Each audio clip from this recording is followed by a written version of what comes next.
जय हिंद दोस्तों, मेरा नाम है बहादुर लोधी और आप लोग देखना शुरू कर चुके हैं फ्री एजुकेशन यूट्यूब चैनल। दोस्तों, आप किसी भी एग्जाम की तैयारी कर रहे हो, सबसे ज़्यादा क्वेश्चन पूछे जाते हैं हिस्ट्री से। और हिस्ट्री में भी सबसे ज़्यादा क्वेश्चन पूछे जाते हैं मॉडर्न हिस्ट्री यानी कि आधुनिक भारत के इतिहास से। तो दोस्तों, आज की इस वीडियो में हम संपूर्ण आधुनिक भारत के इतिहास यानी कि कंप्लीट मॉडर्न हिस्ट्री को डिस्कस करेंगे। यानी कि मॉडर्न हिस्ट्री से जितने भी इंपॉर्टेंट क्वेश्चन बन सकते हैं उन सभी क्वेश्चन को एक ही वीडियो में डिस्कस करेंगे। तो आइए दोस्तों, बिना किसी देरी के शुरुआत कर लेते हैं नंबर फर्स्ट क्वेश्चन से।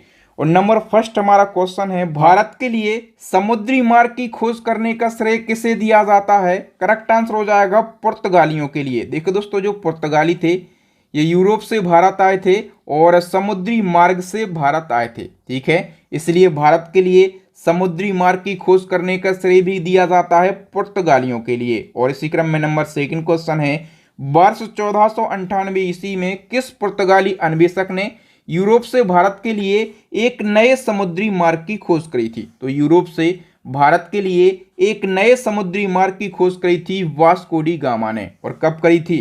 तो वर्ष 1498 ईस्वी में करी थी। इसी क्रम में भारत आने वाला प्रथम यूरोपियन कौन थे? तो भारत आने वाले प्रथम यूरोपियन जो हैं ये पुर्तगाली ही थे।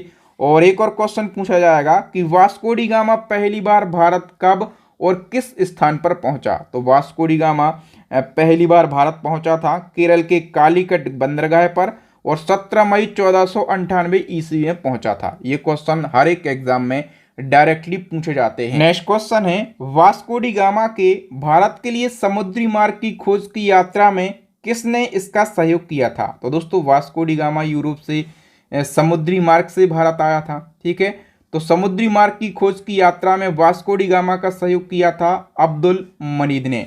इसी क्रम में क्वेश्चन पूछा जाएगा कि केरल के कालीकट बंदरगाह पर किस राजा ने वास्को डी गामा का स्वागत किया?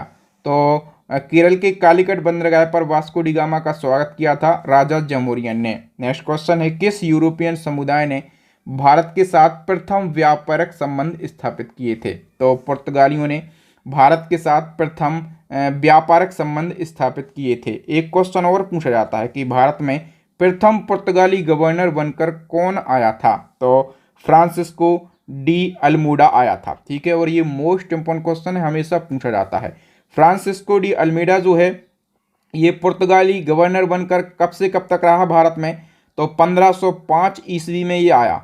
ठीक है, और 1509 ईस्वी तक रहा। इसी क्रम में नेक्स्ट क्वेश्चन है, किस पुर्तगाली गवर्नर ने नीला जल योजना यानी कि ब्लू वाटर पॉलिसी शुरू की थी? तो नीला जल योजना यानी कि ब्लू वाटर पॉलिसी ये पहले पुर्तगाली गवर्नर फ्रांसिस्को दी अल्मोडा ने शुरू करी थी। बताइए, भारत में पहले पुर्तगाली गवर्नर द्वारा किस किले का निर्माण करवाया गया था? तो भारत का पहला पुर्तगाली गवर्नर था फ्रांसिस्को दी अल्मेडा और इसने सेंट एंजेलो फोर्ट किले का निर्माण करवाया था। कहाँ पर? कोचीन में। और इसी क्रम में बताओ कि भारत में पुर्तगाली सत्ता की वास्तविक नींव रखने वाला महानतम पुर्तगाली गवर्नर कौन था? तो ये अल्फांसो डी अल्बुकर्क था। ठीक है, पहला पुर्तगाली गवर्नर तो फ्रांसिस्को दी अल्मेडा था, लेकिन भारत में पुर्तगाली सत्ता की वास्तविक नींव रखी थी अल्फांसो डी अल्बुकर्क ने और ये दूसरा पुर्तगाली गवर्नर बनकर भारत आया था।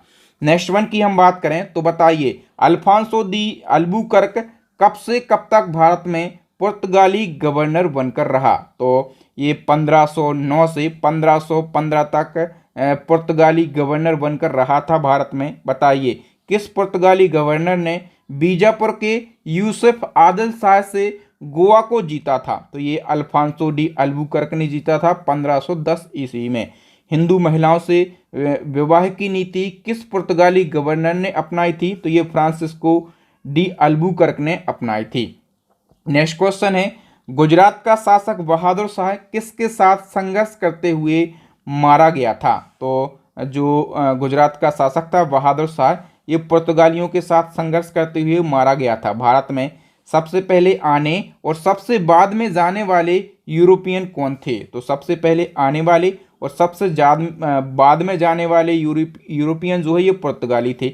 सर्वप्रथम किस वस्तु ने यूरोपियों को भारत में कारोबार के लिए प्रोत्साहित किया? तो मसालों के व्यापार ने प्रोत्साहित किया था? बताइए। पुर्तगाली ईस्ट इंडिया कंपनी की स्थापना भारत में कब की गई थी? तो पुर्तगाली ईस्ट इंडिया कंपनी की स्थापना भारत में 1498 ईस्वी में की गई थी। नेक्स्ट क्वेश्चन, भारत में तंबाकू की खेती, जहाज निर्माण, प्रिंटिंग प्रेस का सूत्रपात किस यूरोपीय शक्ति के आगमन से हुआ? तो पुर्तगालियों के आगमन से हुआ। पुर्तगालियों का भारत में गोवा, दमन और दीप पर कब तक कब्जा रहा? तो भारत में जो गोवा है और दमन और दीप है, इस पर पुर्तगालियों का कब्जा रहा 1961 तक। मतलब देश आज़ाद होने के बाद भी पुर्तगालियों का कब्जा रहता है गोवा और दमन और दीप पर। नेक्स्ट हमारा क्वेश्चन, किस आंदोलन ने गोवा में पुर्तगाली राज्य को समाप्त करने में महत्वपूर्ण भूमिका निभाई थी? तो ये क्वेश्चन हमेशा पूछा जाता है। गोवा में जो पुर्तगालियों का शासन था, इसको समाप्त करने के लिए गोवा मुक्ति आंदोलन चलाया गया था। नेक्स्ट क्वेश्चन है, स्वयं को सागर का स्वामी कौन कहते थे? तो जो पुर्तगाली हैं ये स्वयं को सागर का स्वामी कहते थे और ये निपुण भी थे नए नए समुद्री मार्ग की खोज करने के लिए। ठीक है, और भारत के लिए समुद्री मार्ग की खोज भी पुर्तगालियों ने करी थी। और स्पेशल पूछा जाता है कि किसने करी थी? तो वास्को डी गामा ने करी थी। और एक और क्वेश्चन पूछा जाता है कि भारत की खोज किसने करी थी? तो भारत की खोज करी थी वास्को डी गामा ने। अब भारत कोई खोई हुई वस्तु तो है नहीं जो उसको खोजा जा सके, लेकिन यूरोप से सबसे पहले वास्को डी गामा भारत आया। ठीक है, और उसने देखा कि अरे यहाँ पर भी कोई एक देश है और यहाँ पर मसाले होते हैं, इनको हम अच्छे अच्छे दामों पर बेच सकते हैं। तो वास्को डी गामा अपने यूरोप वापस गया और वहाँ पर लोगों को बताया कि एक देश है, ऐसा ऐसा ऐसे ऐसे मसाले होते हैं, इतने महंगे हम बेच सकते हैं। ठीक है, तो भारत के बारे में उसने कई सारे लोगों को जानकारी दी और इसीलिए कहा जाता है कि भारत की खोज किसने करी? वास्को डी गामा ने। ये क्वेश्चन पूछा जाता है, इसलिए हम पढ़ते हैं कि भारत की खोज किसने करी। अदरवाइज ये क्वेश्चन ऐसा पूछा जाना चाहिए कि यूरोप से भारत के लिए समुद्री मार्ग की खोज किसने करी। ठीक है, और ये हम क्वेश्चन पढ़ भी चुके हैं। ठीक है, आप याद रखना। नेक्स्ट वन की हम बात करें तो नेक्स्ट हमारा क्वेश्चन है, श्रीलंका में डच और पुर्तगाली उपनिवेशवादियों के वंशजों को क्या कहा जाता है? तो बुर्धेर कहा जाता है। किस युद्ध में मिस्र, तुर्की और गुजरात की संयुक्त सेना ने फ्रांसिस्को डी अल्मेडा को 1508 ईस्वी में पराजित किया था? तो चोल के युद्ध में किया था। बंगाल के किस स्थान पर पुर्तगालियों ने अपना पहला कारखाना स्थापित किया? तो बंगाल में पुर्तगालियों ने अपना पहला कारखाना हुगली में स्थापित किया था। सर्वप्रथम 1530 ईस्वी में गोवा को अपनी राजधानी बनाने वाला पहला पुर्तगाली गवर्नर कौन था? ये क्वेश्चन भी पूछा जाता है कि गोवा को अपनी राजधानी बनाने वाला पहला पुर्तगाली गवर्नर कौन था? तो नीनो डी कुन्हा था। ठीक है, नेक्स्ट क्वेश्चन है, भारत में गौथिक स्थापत्य कला की शुरुआत किसने करी थी? करेक्ट आंसर हो जाएगा पुर्तगालियों ने। नेक्स्ट क्वेश्चन, पुर्तगालियों ने हिंद महासागर पर नियंत्रण करके वहां पर कौन सा कर यानी कि टैक्स लागू कर दिया था? तो पुर्तगालियों ने जब हिंद महासागर पर अपना कंट्रोल किया तो वहां पर कार्तेन नाम का एक टैक्स चालू कर दिया था। ठीक है, एक और क्वेश्चन है जो कि हमेशा पूछा जाता है, अंग्रेजों को पुर्तगालियों ने कौन सा क्षेत्र दहेज के रूप में दिया था? तो देखिए दोस्तों, जो ब्रिटेन के राजा थे ना, चार्ल्स द्वितीय, इनकी शादी फिक्स हो गई थी पुर्तगाली राजकुमारी कैथरीन के साथ में। और जब विवाह हुआ तो विवाह के अवसर पर पुर्तगालियों ने बम्बई दे दिया अंग्रेजों को दहेज के रूप में। बम्बई इनके बाप का तो नहीं था, लेकिन उस समय पुर्तगालियों का कब्जा था। ठीक है, तो दहेज के रूप में अंग्रेजों को पुर्तगालियों ने बम्बई दे दिया था। याद रखेंगे आप लोग। नेक्स्ट हमारा क्वेश्चन, उससे पहले दोस्तों यदि आप इसी प्रकार से बिल्कुल डिटेल में कंप्लीट स्टैटिक जीके को पढ़ना चाहते हैं तो हमारी स्टैटिक जीके की रामबाण ई बुक लॉन्च हो गई है। जिस प्रकार से आप यहां पर मॉडर्न हिस्ट्री के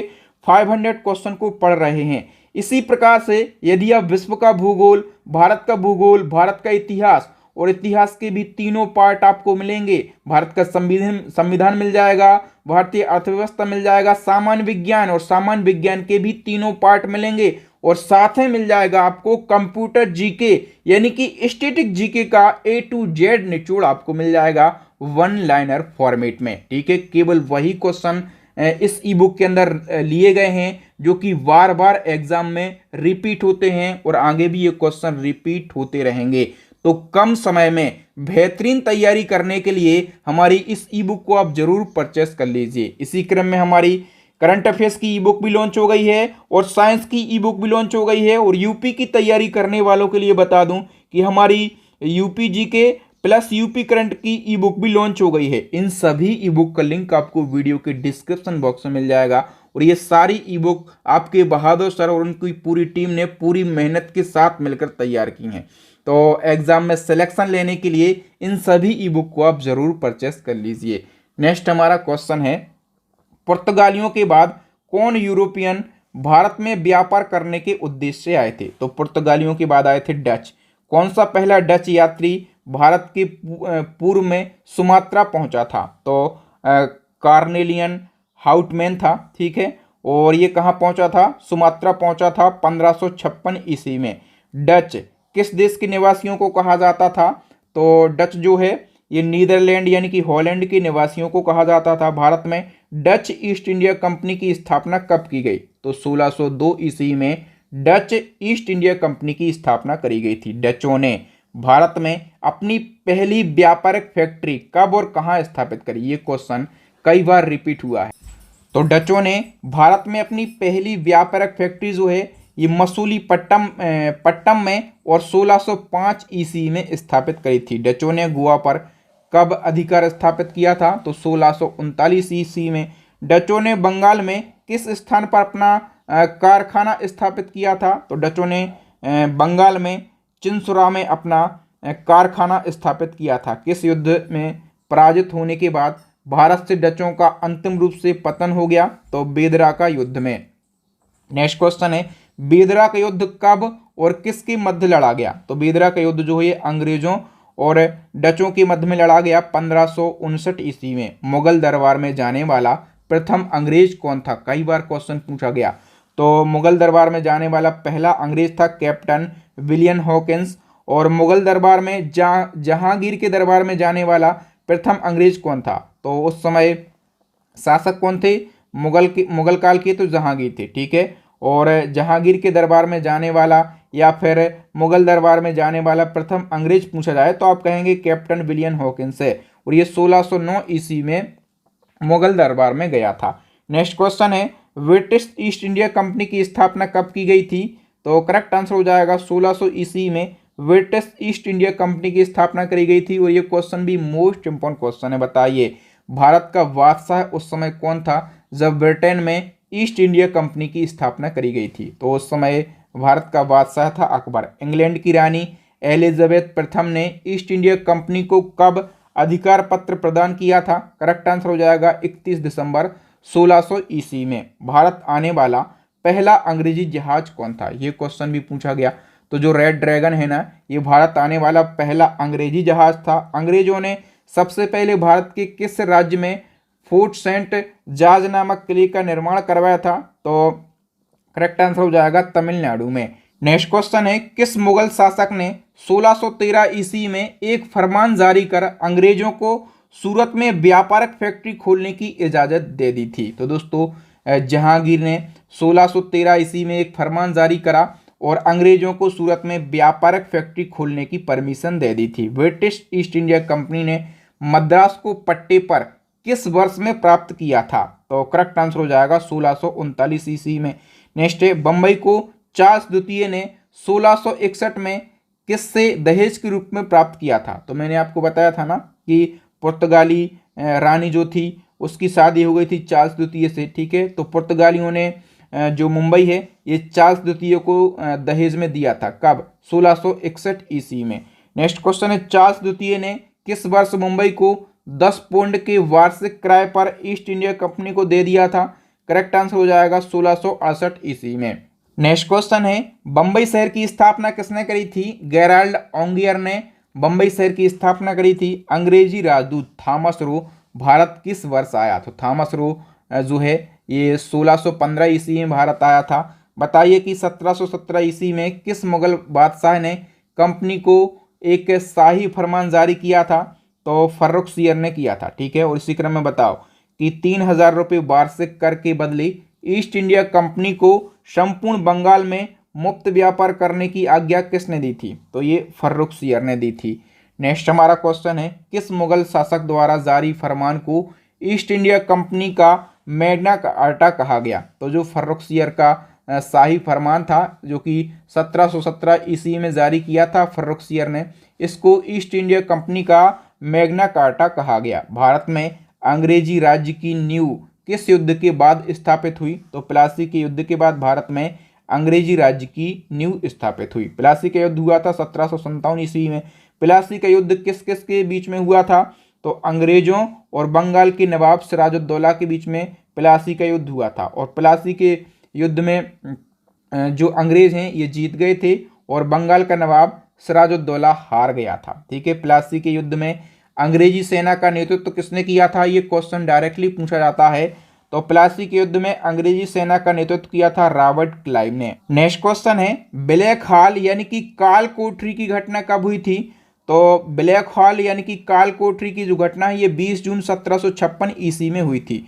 और इस घटना में कितने अंग्रेजों की मृत्यु हो गई थी? तो ब्लैक हॉल की घटना में 146 अंग्रेज थे और इनमें से 143 की मृत्यु हो गई थी। हम बात करें कि ब्लैक हॉल की घटना क्या है, तो कलकत्ता के किले की कोठरी में बंगाल के नवाब सिराजुद्दौला ने 146 अंग्रेज बंदियों को 20 जून 1756 की रात में कैद कर दिया। ठीक है, जब 23 जून को कोठरी को खोला गया तो उसमें से 123 अंग्रेजों की मौत हो गई थी और इसी घटना को ब्लैक हॉल यानी कि काल कोठरी की घटना कहा जाता है।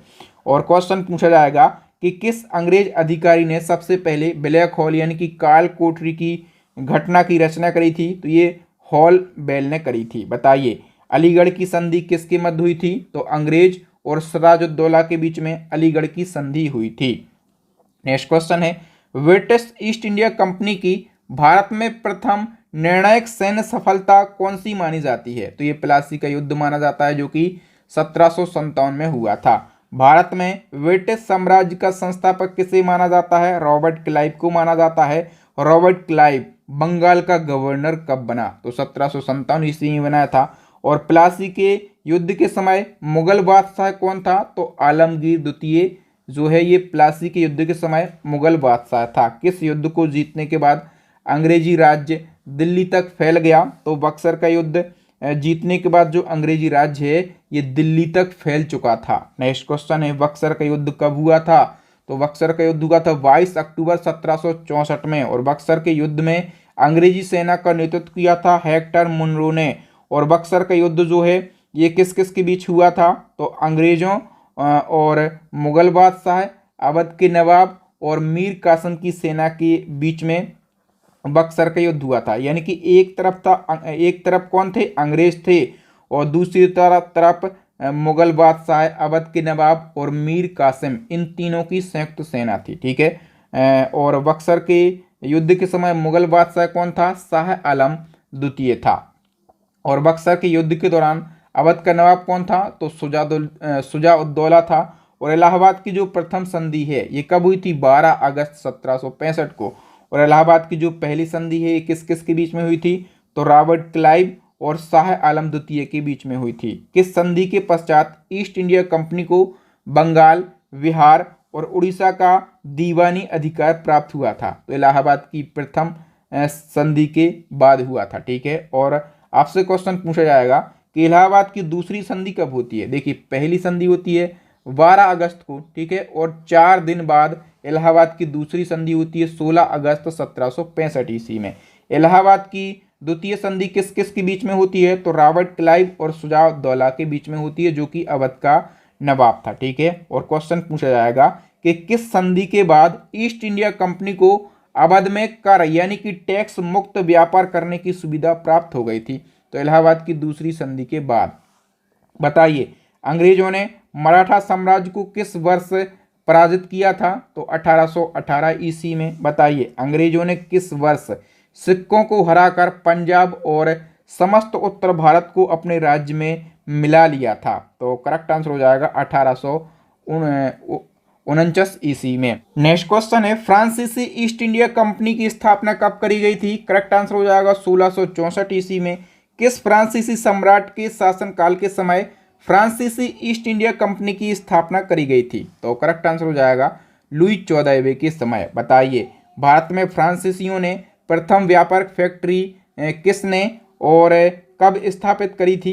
तो भारत में जो फ्रांसीसियों ने पहली व्यापारिक फैक्ट्री है ये 1668 ईस्वी में स्थापित करी, और किसने स्थापित करी थी?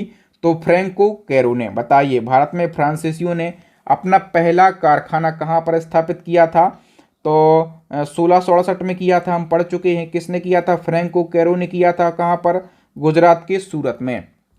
Next question, French east India company ने पौंडीचेरी को किससे प्राप्त किया था? करेक्ट आंसर हो जाएगा सूबेदार शेर खां लोधी से। नेक्स्ट क्वेश्चन है, अंग्रेजों ने पौंडीचेरी को फ्रांसीसियों से कब छीना था? करेक्ट आंसर हो जाएगा 1661 ईस्वी में।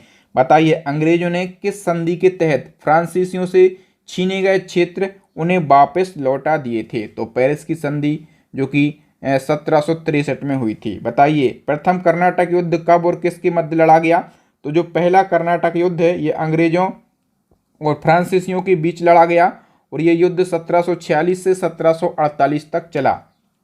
बताइए भारत में प्रथम कर्नाटक युद्ध किस युद्ध से प्रभावित था? तो ये ऑस्ट्रिया के उत्तराधिकार से के युद्ध से प्रभावित था। प्रथम कर्नाटक का जो युद्ध है इसमें फ्रांसीसी सेना का नेतृत्व किया था डुप्ले ने। ये क्वेश्चन डायरेक्टली पूछा जाता है। और प्रथम कर्नाटक का युद्ध जो है ये किस संधि से समाप्त हुआ था? तो एला सापला की संधि से समाप्त हुआ था। सेंट टोमे का युद्ध किसके मध्य हुआ था? तो फ्रांसीसी सेना और कर्नाटक के नवाब अनवरुद्दीन के बीच में। नेक्स्ट क्वेश्चन है, अंग्रेजों और फ्रांसीसियों के मध्य द्वितीय कर्नाटक युद्ध कब से कब तक चला? तो करेक्ट आंसर हो जाएगा 1749 से 1754 तक। द्वितीय कर्नाटक युद्ध का विराम किस संधि के साथ हुआ? करेक्ट आंसर हो जाएगा पांडिचेरी के संधि के साथ में, और पांडिचेरी की संधि हुई थी 1755 ईस्वी में। अंग्रेजों और फ्रांसीसियों के मध्य हुए किस युद्ध को सप्तवर्षीय युद्ध भी कहा जाता है? तो जो तृतीय कर्नाटक युद्ध था, ठीक है, ये भी अंग्रेजों और फ्रांसीसियों के बीच में हुआ था, और उसको सप्तवर्षीय युद्ध कहा जाता है। क्योंकि जो तृतीय कर्नाटक युद्ध है ये कितने साल चला था? तो ये 7 साल चला था, 1756 से 1763 ईस्वी तक। नेक्स्ट क्वेश्चन है, तृतीय कर्नाटक युद्ध किस संधि के साथ समाप्त हुआ?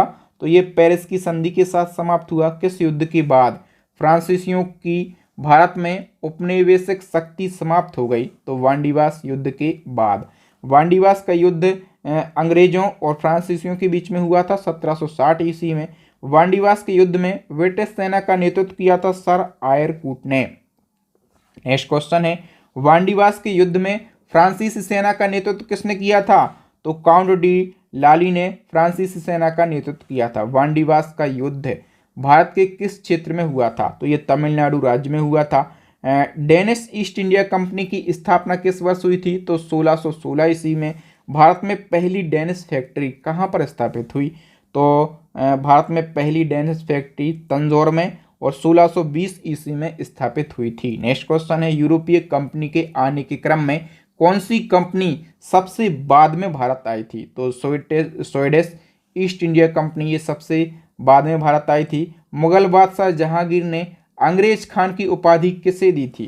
तो करेक्ट आंसर हो जाएगा विलियम हॉकिंस को। 1700 ईस्वी में औरंगजेब ने किसको बंगाल का दीवान बनाया? तो बंगाल का दीवान औरंगजेब ने बनाया था मुर्शीद कुली खान को। बंगाल का प्रथम स्वतंत्र सूबेदार कौन था? तो मुर्शीद कुली खान था।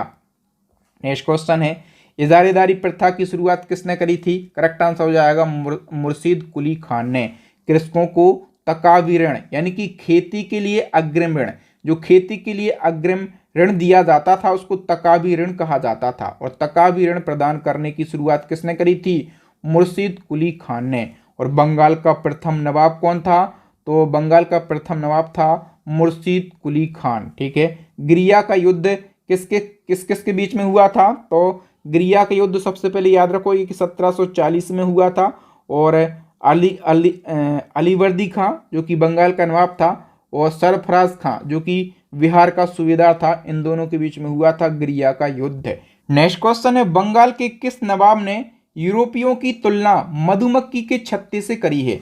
तो अलीवर्दी खां जो है इसने यूरोपियों की तुलना मधुमक्खी के छत्ते से करी है। बताइए सिराजुद्दौला किस वर्ष बंगाल का नवाब बना? तो ये 1556 ईस्वी में बंगाल का नवाब बना था। और जब कालकोटरी त्रासदी हुई थी, मैंने बताया था ना कालकोटरी त्रासदी, इसमें 146 अंग्रेज थे और 146 में से 123 अंग्रेज मारे गए थे। और ये जो त्रासदी या फिर घटना है ये सिराजुद्दौला के समय हुई थी। प्लासी के युद्ध में सिराजुद्दौला के किस सेनापति ने अंग्रेजों का साथ दिया था? तो मीर जाफर ने दिया था। नेक्स्ट क्वेश्चन है प्लासी नामक स्थान बंगाल में किस नदी के तट पर है? तो ये प्लासी नामक स्थान जो है ये बंगाल में है और भागीरथी नदी के तट पर। प्लासी का युद्ध जो कि 1757 में हुआ था, इसके बाद बंगाल का अगला नवाब किसे बनाया गया? मीर जाफर को बनाया गया। ठीक है। और अंग्रेजों ने 1760 ईस्वी में मीर जाफर को हटाकर किसे बंगाल का नवाब बनाया था? तो मीर जाफर को हटाकर मीर कासिम को बंगाल का नवाब बनाया गया। मीर कासिम ने बंगाल की राजधानी मुर्शिदाबाद से कहाँ परिवर्तित करी? करेक्ट आंसर हो जाएगा मुंगेर में।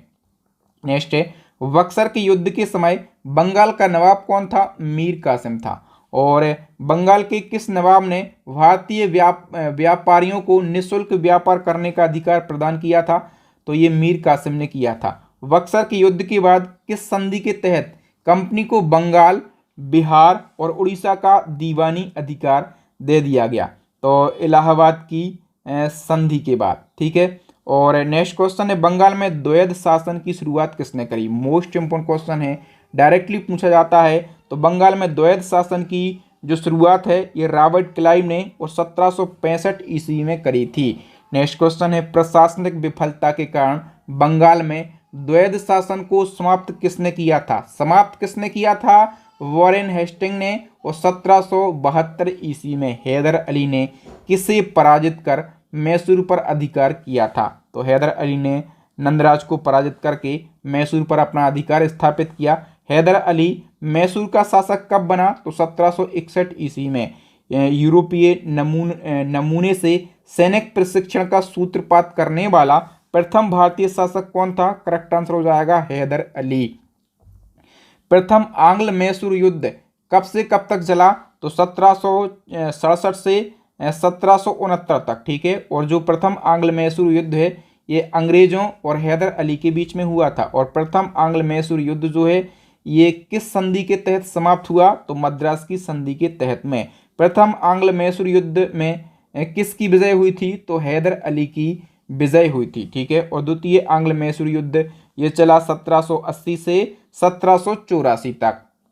और द्वितीय आंग्ल मैसूर युद्ध के समय अंग्रेजी गवर्नर कौन था? तो वॉरेन हेस्टिंग था। बताइए कि 1782 ईस्वी में हैदर अली की मृत्यु के बाद द्वितीय आंग्ल मैसूर युद्ध का नेतृत्व किसने किया? टीपू सुल्तान ने नेतृत्व किया था हैदर अली की मृत्यु के बाद में। और हैदर अली के उत्तराधिकारी टीपू सुल्तान ने कब से कब तक शासन किया था? तो 1782 से 1799 तक शासन किया था टीपू सुल्तान ने। बताइए द्वितीय आंग्ल मैसूर युद्ध का अंत किस संधि के तहत हुआ? तो मंगलोर की संधि के तहत में द्वितीय आंग्ल मैसूर युद्ध का अंत हुआ था। नेक्स्ट क्वेश्चन है शेर ए मैसूर के नाम से किसे जाना जाता है? टीपू सुल्तान को कहा जाता है शेर ए मैसूर। मैसूर के किस सुल्तान ने जोकोबिन क्लब की सदस्यता ग्रहण करी थी? तो ये टीपू सुल्तान ने करी थी। फ्रांसीसियों का एक क्रांतिकारी गणतांत्रिक संगठन कौन सा था जिसकी सदस्यता टीपू सुल्तान ने ली थी? ठीक है। तो ये जैकोबिन क्लब था। ठीक है, याद रखना ये क्वेश्चन पूछा जाता है। टीपू सुल्तान ने अपनी राजधानी कहाँ स्थापित करी थी? श्रीरंगपट्टनम में। और 1757 ईस्वी में टीपू सुल्तान ने कौन सी उपाधि धारण करी थी? तो पादशाह की उपाधि धारण करी थी टीपू सुल्तान ने। याद रखना पादशाह, आप कंफ्यूज नहीं होना बादशाह समझ के। ठीक है, क्या है? पादशाह की उपाधि किसने ग्रहण करी थी? टीपू सुल्तान ने। और कब? 1787 ईस्वी में। बताइए श्रीरंगपट्टनम में किस मैसूर शासक ने स्वतंत्रता का वृक्ष लगवाया था? तो ये टीपू सुल्तान ने लगवाया। द्वितीय आंग्ल मैसूर युद्ध में अंग्रेजी सेना का नेतृत्व किसने किया था? तो ये आयरकूट ने किया था। ठीक है। और जो तृतीय आंग्ल मैसूर युद्ध है ये किस किस के बीच लड़ा गया? तो टीपू सुल्तान और एक तरफ टीपू सुल्तान था, दूसरी तरफ अंग्रेज, मराठा और निजाम थे। और तृतीय आंग्ल मैसूर युद्ध के समय अंग्रेजी गवर्नर जनरल कौन था? तो ये लॉर्ड कॉर्नवालिस था। नेक्स्ट वन की हम बात करें तो तृतीय आंग्ल मैसूर युद्ध किस संधि के द्वारा समाप्त हुआ? तो ये श्रीरंगपट्टनम की संधि जो कि 1792 में हुई थी, इसके तहत समाप्त हुआ। टीपू सुल्तान किस युद्ध में मारा गया था? तो ये चतुर्थ आंग्ल मैसूर युद्ध में मारा गया था। क्वेश्चन पूछा ही जाता है, ठीक है। और हम बात करें चतुर्थ आंग्ल मैसूर युद्ध के समय अंग्रेजी गवर्नर जनरल कौन था? तो ये लॉर्ड वेलेस्ली था। किस संधि के तहत मैसूर राज्य को अंग्रेजी साम्राज्य में मिलाया गया? तो मैसूर राज्य को अंग्रेजी साम्राज्य में मिलाया गया था सहायक संधि 1799 के तहत में। नेक्स्ट क्वेश्चन है, मैसूर के विरुद्ध सफलता के लिए वेलेस्ली को कौन सी उपाधि मिली थी? तो मैसूर के विरुद्ध वेलेस्ली ने सफलता पाई थी, ठीक है, और इसको मार्किंस की उपाधि दी गई थी। हैदराबाद में स्वतंत्र राज्य की स्थापना कब और किसने करी थी? तो निजाम उल मुल्क ने करी थी, ठीक है। निजाम उल मुल्क का वास्तविक नाम था चिनक्लीज खान। बताइए किस मुगल शासक ने निजाम उल मुल्क की उपाधि धारण करी थी? तो ये फर्रुखसियर ने करी थी। नेक्स्ट क्वेश्चन है, भारतीय राज्यों में ऐसा प्रथम राज्य कौन सा था जिसने लॉर्ड वेलेस्ली की सहायक संधि को स्वीकार किया था? मोस्ट इंपोर्टेंट क्वेश्चन है। लॉर्ड वेलेस्ली की सहायक संधि को स्वीकार करने वाला पहला राज्य था हैदराबाद। कई बार एग्जाम में पूछा गया है। स्वतंत्र अवध राज्य की स्थापना किसने और कब करी थी? शहादत खान ने करी थी 1724 ईस्वी में। अवध के किस शासक ने 1764 के बक्सर के युद्ध में भाग लिया था? तो शुजाउद्दौला ने लिया था। लॉर्ड वेलेस्ली ने किस वर्ष अवध के नवाब के साथ सहायक संधि करी थी? तो लॉर्ड वेलेस्ली ने अवध के नवाब के साथ सहायक संधि करी थी 1801 ईस्वी में। नेक्स्ट क्वेश्चन है, अवध के किस नवाब ने लॉर्ड वेलेस्ली की सहायक संधि पर हस्ताक्षर किए? तो ये शहादत अली ने करे थे। अवध का अंतिम शासक कौन था? तो नवाब वाजिद अली शाह जो है ये अवध का अंतिम शासक था। बताइए अंग्रेजों ने अवध के नवाब पर कुशासन का आरोप लगाकर किस वर्ष अवध राज्य को अंग्रेजी साम्राज्य में मिला लिया? तो करेक्ट आंसर हो जाएगा 1856 ईस्वी में। कर्नाटक में स्वतंत्र राज्य की स्थापना कब और किसने करी? तो करेक्ट आंसर हो जाएगा 1720 ईस्वी में। और सादुतुल्ला खान ने कर्नाटक में स्वतंत्र राज्य की स्थापना करी थी। नेक्स्ट क्वेश्चन है, लॉर्ड वेलेस्ली ने किस वर्ष कर्नाटक के नवाब को पदच्युत करके ब्रिटिश साम्राज्य में मिला लिया था? करेक्ट आंसर हो जाएगा 1801 ईस्वी में। पंजाब में सिख धर्म की स्थापना किसने करी थी? मोस्ट इंपोर्टेंट क्वेश्चन है। तो पंजाब में सिख धर्म की स्थापना करी थी गुरु नानक देव ने, जो कि सिख धर्म के पहले गुरु थे। आधिकारिक रूप से कितने सिख गुरुओं को मान्यता मिली है? तो 10 सिख गुरुओं को मान्यता मिली है। पहले गुरु थे गुरु नानक देव, ठीक है। और गुरु नानक देव किस मुगल बादशाह के समकालीन थे? ये क्वेश्चन पूछा जाता है। तो नानक देव बाबर के समकालीन थे, ठीक है। और भारत में सर्वप्रथम लंगर नामक निःशुल्क सहभागी भोजनालय किसने स्थापित किए? तो ये गुरु नानक देव ने स्थापित किए थे। 1469 ईस्वी में गुरु नानक देव का जन्म कहाँ पर हुआ था? तो पाकिस्तान के तलवंडी में गुरु नानक देव जी का जन्म हुआ था। गुरु नानक देव जी की जीवनी लिखी थी गुरु अंगद ने, ठीक है। और याद रखना गुरु अंगद कौन है? तो ये सिखों के दूसरे नंबर के गुरु हैं। पंजाबी भाषा की लिपि गुरुमुखी लिपि का आविष्कार गुरु अंगद ने ही किया था। नेक्स्ट क्वेश्चन है, लंगर व्यवस्था को स्थायी किसने बनाया? तो गुरु अंगद ने लंगर व्यवस्था को स्थायी बनाया था। गुरु अंगद के उत्तराधिकारी थे गुरु अमरदास, ठीक है, जो कि तीसरे गुरु थे सिखों के। गुरु अमरदास किस मुगल बादशाह के समकालीन थे? तो ये अकबर के समकालीन थे, ठीक है। सर्वप्रथम किस सिख गुरु ने सती प्रथा और पर्दा प्रथा का विरोध किया था? तो गुरु अमरदास ने सती प्रथा और पर्दा प्रथा का विरोध किया था। अकबर ने किसे 500 बीघा जमीन दान में दी थी? तो बीबी भानी के लिए दी थी। नेक्स्ट क्वेश्चन है, 22 गद्दियों की स्थापना और प्रत्येक एक गद्दी पर एक महंत की नियुक्ति किसने करी थी? तो गुरु अमरदास ने करी थी। अब गुरु अमरदास का उत्तराधिकारी कौन था? तो गुरु रामदास थे। और गुरु रामदास जो हैं ये गुरु अमरदास के दामाद थे और सिखों के चौथे नंबर के गुरु थे। पंजाब में अमृतसर नामक शहर की स्थापना किसने करी थी? मोस्ट इंपोर्टेंट है।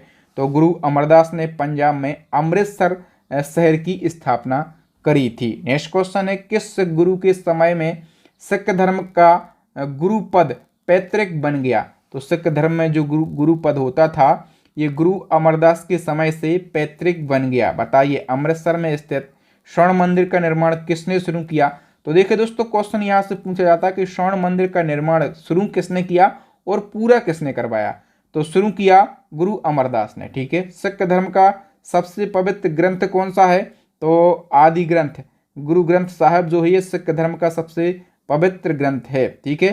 सिख धर्म के पवित्र ग्रंथ आदि ग्रंथ की रचना किसने करी थी? तो गुरु अर्जुन देव ने करी थी। और गुरु अर्जुन देव जो हैं ये सिखों के 5वें नंबर के गुरु थे। ओके। नेक्स्ट क्वेश्चन है, गुरु अर्जुन देव ने आदि ग्रंथ की रचना कब करी थी? तो 1604 ईस्वी में करी थी। सिखों के किस गुरु ने स्वर्ण मंदिर का निर्माण कार्य पूरा करवाया? देखिए दोस्तों, हमने अभी पढ़ा है, क्या पढ़ा है कि स्वर्ण मंदिर का निर्माण शुरू किसने किया? तो शुरू किया था गुरु अमरदास ने। ठीक है। और इसको पूरा करवाया गुरु अर्जुन देव ने। याद रखना, गुरु अर्जुन देव की हत्या किस मुगल शासक ने करवाई थी? तो जहांगीर ने। और 1606 ईस्वी में किस सिख गुरु ने प्रत्येक सिख से दशांश नामक धार्मिक कर वसूल करना आरंभ कर दिया था? तो गुरु अर्जुन देव ने कर दिया था। नेक्स्ट क्वेश्चन है, अकाल वक्त की स्थापना किसने करी थी? गुरु हरगोविंद ने। 6वें नंबर के गुरु थे। सर्वप्रथम किस गुरु ने अमृतसर की किलेबंदी करी थी?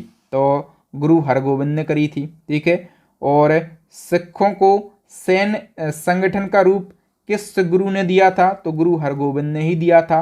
दारा सिखों को किस गुरु ने आशीर्वाद दे दिया था? तो गुरु हर राय ने दे दिया था। ये कौन थे? 7वें नंबर के गुरु थे।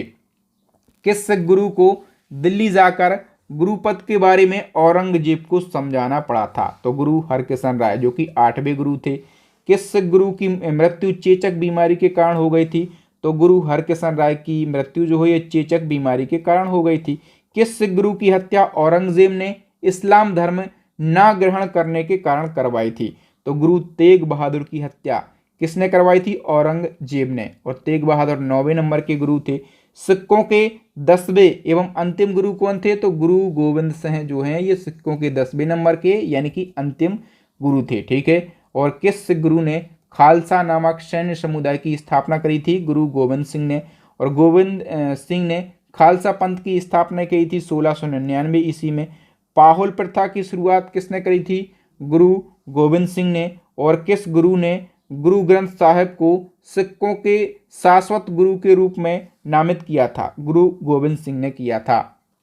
नेक्स्ट क्वेश्चन है, किस सिख गुरु ने सिखों के लिए 5 ककार अनिवार्य कर दिया? गुरु गोविंद सिंह ने। नेक्स्ट है, किस सिख गुरु की समाधि के कारण नांदेड़ गुरुद्वारा सिखों के द्वारा पवित्र माना जाता है? तो नांदेड़ गुरुद्वारा जो है यहाँ पर गुरु गोविंद सिंह की समाधि है। ठीक है। गुरु गोविंद सिंह की हत्या किसने और कब करवाई थी?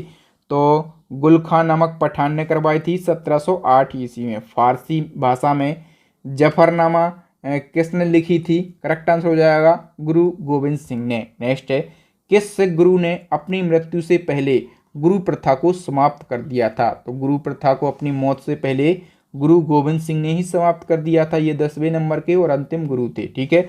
बंदा बहादुर का मूल नाम क्या था? लक्ष्मण दास इसका मूल नाम था बंदा बहादुर का। और मुगलेशपुर में लोहगढ़ किले का निर्माण किसने करवाया था? बंदा बहादुर ने करवाया था। नेक्स्ट क्वेश्चन है, सरहिंद के मुगल फौजदार वजीर खां जिसने गुरु गोविंद सिंह के 2 पुत्रों की हत्या की थी, इसकी हत्या किसने की? सबसे पहले समझो, गुरु गोविंद सिंह जी के 2 पुत्र थे और दोनों पुत्रों की हत्या कर दी थी सरहिंद के मुगल फौजदार वजीर खान ने। ठीक है। और वजीर खान की हत्या कर दी थी बंदा बहादुर ने। नेक्स्ट क्वेश्चन है, शहादरा में किसने हजारों मुगल सैनिकों को मौत के घाट उतार दिया था? तो बंदा बहादुर ने उतार दिया। किस मुगल बादशाह के आदेश पर 1716 ईस्वी में बंदा बहादुर की हत्या कर दी गई? तो फर्रुखसियर के आदेश पर। 1748 ईस्वी में किसने सभी सिख टुकड़ियों का दल खालसा पंथ में विलय कर दिया? तो ये नवाब कर्पूर सिंह ने कर दिया। नेक्स्ट क्वेश्चन है, दल खालसा जब 12 दलों में विभाजित हुआ तो क्या कहलाया?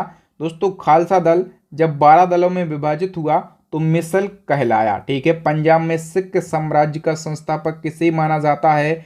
मोस्ट इंपोर्टेंट क्वेश्चन है, करेक्ट आंसर हो जाएगा महाराजा रणजीत सिंह को। महाराजा रणजीत सिंह किस मिसल से संबंधित थे? तो ये सुकर चकिया मिसल से संबंधित थे। रणजीत सिंह ने किस स्थान पर अधिकार करने के बाद महाराजा की उपाधि धारण करी थी? करेक्ट आंसर हो जाएगा लाहौर स्थान पर।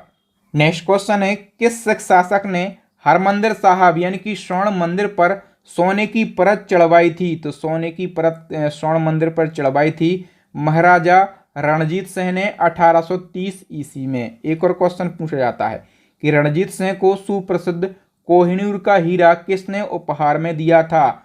तो शाह शुजा ने दिया था। अमृतसर की संधि किसके बीच हुई थी? तो अंग्रेज और रणजीत सिंह के बीच में। अमृतसर की संधि की मध्यस्थता किस अंग्रेज अधिकारी ने करी थी? तो चार्ल्स मेटकॉफ ने, और 1809 में अमृतसर की संधि की मध्यस्थता करी थी। नेक्स्ट क्वेश्चन है, महाराजा रणजीत सिंह ने किस मिसल से लाहौर और अमृतसर को छीना था? तो भंगी मिसल से छीना था। प्रथम आंग्ल सिख युद्ध कब से कब तक चला? तो 1845 से 1846 ईस्वी तक। प्रथम आंग्ल सिख युद्ध के समय सिखों का शासक कौन था?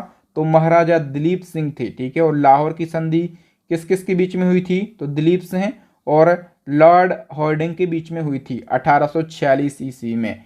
नेक्स्ट क्वेश्चन है, भैरोवाल की संधि कब हुई थी? 1846 ईस्वी में। और द्वितीय आंग्ल सिख युद्ध कब से कब तक चला? तो ये 1848 ईस्वी से 1849 ईस्वी तक चला। संपूर्ण सिख साम्राज्य अंग्रेजों के कब्जे में कब आ गया?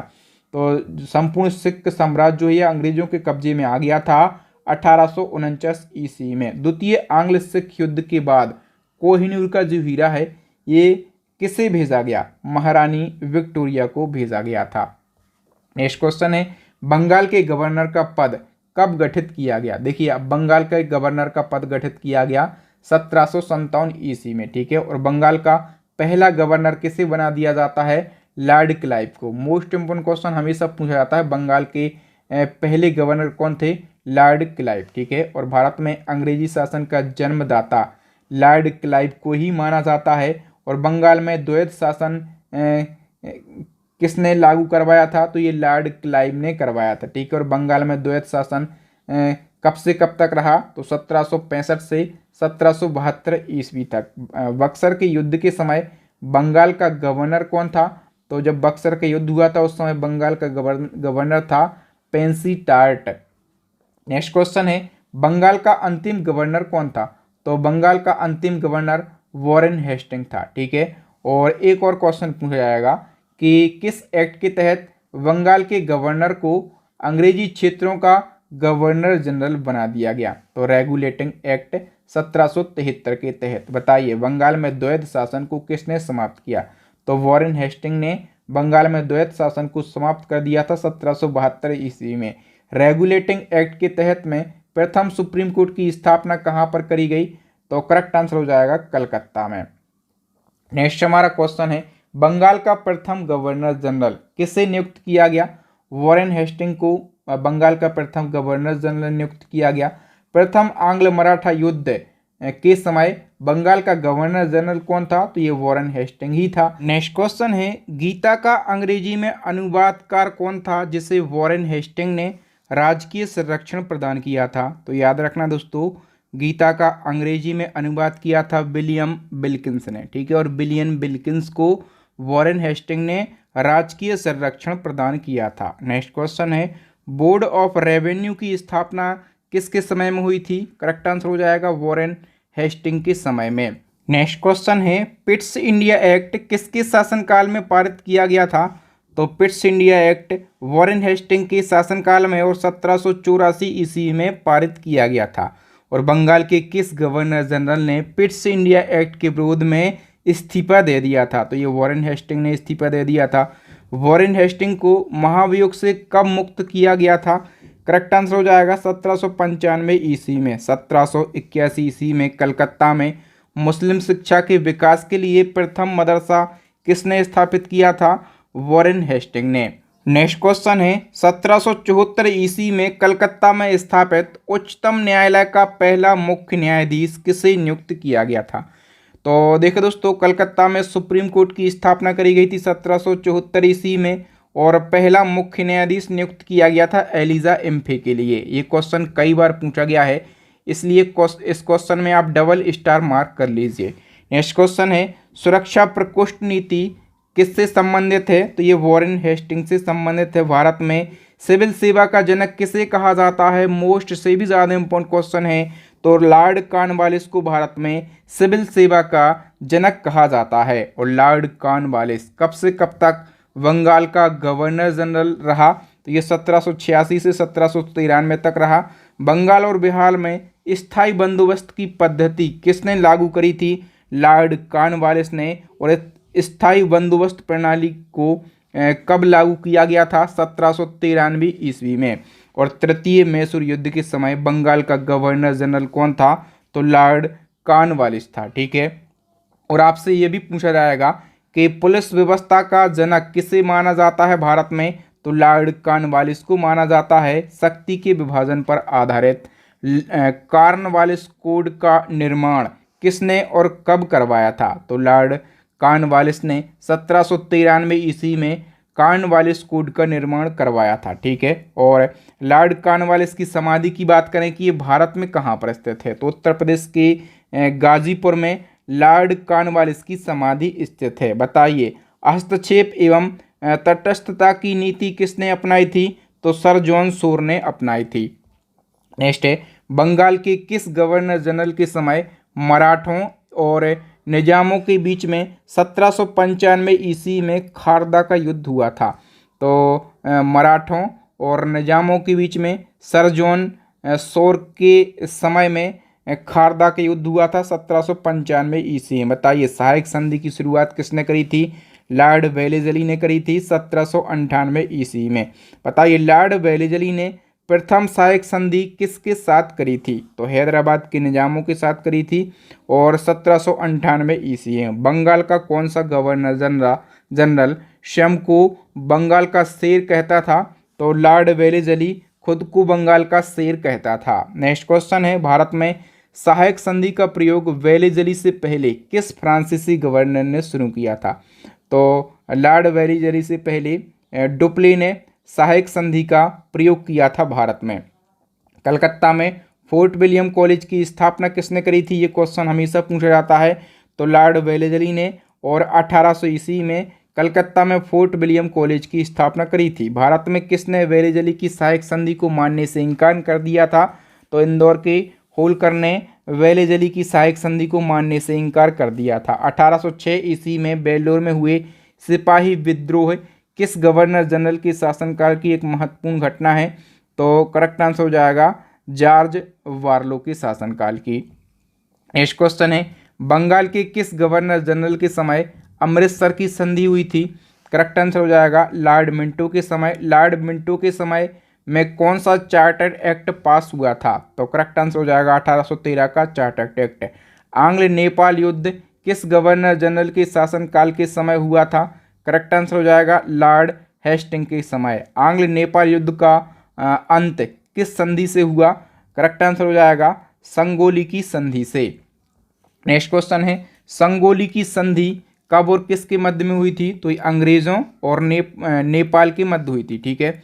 और 1816 ईस्वी में किस गवर्नर जनरल ने पेशवा का पद समाप्त करके मराठों की शक्ति को अंतिम रूप से नष्ट कर दिया, करेक्ट आंसर हो जाएगा लॉर्ड हेस्टिंग ने। प्रेस पर लगे प्रतिबंध को किस गवर्नर जनरल ने समाप्त किया तथा उसके मार्गदर्शन के लिए नियम बनाए, करेक्ट आंसर हो जाएगा लॉर्ड हेस्टिंग ने। ठीक है। तो एक और क्वेश्चन बताइए कि काश्तकारी अधिनियम जिसको टेनेंसी एक्ट कहा जाता है किस गवर्नर जनरल के शासनकाल में लागू हुआ था, तो ये लॉर्ड हेस्टिंग के शासनकाल में लागू हुआ था और 1822 में लागू हुआ था। बताइए 1820 ईस्वी में किसके द्वारा मद्रास प्रांत में रैयतवाड़ी व्यवस्था लागू करी गई थी, तो करेक्ट आंसर हो जाएगा थॉमस मुनरो के द्वारा। रैयतवाड़ी व्यवस्था का जनक किसको कहा जाता है, मोस्ट इंपोर्टेंट क्वेश्चन है, तो थॉमस मुनरो को कहा जाता है। प्रथम आंग्ल बर्मा युद्ध किस गवर्नर जनरल के शासनकाल के समय हुआ था? तो लॉर्ड एम हर्स्ट के शासनकाल में। और 1824 से 1826 के बीच में हुआ था प्रथम आंग्ल वर्मा युद्ध। 1826 में अंग्रेजों और वर्मा के मध्य कौन सी संधि हुई थी? करेक्ट आंसर हो जाएगा पांडुप की संधि। नेक्स्ट क्वेश्चन है, बंगाल का अंतिम गवर्नर जनरल कौन था? तो बंगाल का अंतिम गवर्नर जनरल था लॉर्ड विलियम बेंटिंग। ठीक है, वेल्लोर के सैनिक विद्रोह के समय मद्रास का गवर्नर कौन था? करेक्ट आंसर हो जाएगा लॉर्ड विलियम बेंटिंग। अब एक और क्वेश्चन बताओ कि किस चार्टर एक्ट के बाद बंगाल के गवर्नर जनरल को भारत का गवर्नर जनरल बनाया गया? तो 1833 का चार्टर एक्ट था, इसके तहत बंगाल के गवर्नर जनरल को भारत का गवर्नर जनरल बनाया गया। तो एक और क्वेश्चन आपके एग्जाम में बनेगा कि भारत का प्रथम गवर्नर जनरल किसे नियुक्त किया गया? तो दोस्तों जो बंगाल का अंतिम गवर्नर जनरल था लॉर्ड विलियम बेंटिंग, ठीक है, इसी को भारत का प्रथम गवर्नर जनरल बनाया गया।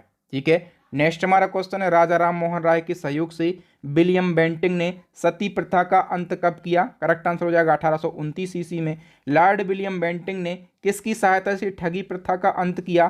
करेक्ट आंसर हो जाएगा कर्नल सलीमैन की सहायता से। शिशु बालिका हत्या पर प्रतिबंध किसने लगाया? लॉर्ड विलियम बेंटिंग ने। लॉर्ड विलियम बेंटिंग ने किसकी अनुशंसा पर अंग्रेजी को शिक्षा का माध्यम बनाया? करेक्ट आंसर हो जाएगा मैकाले की अनुशंसा पर। नेक्स्ट क्वेश्चन है, भारतीयों को उच्च पदों पर नियुक्त करने वाला भारत का पहला गवर्नर जनरल कौन था? तो ये विलियम बेंटिंग ही था। भारत में समाचार पत्रों पर लगे प्रतिबंध को किसने समाप्त किया था?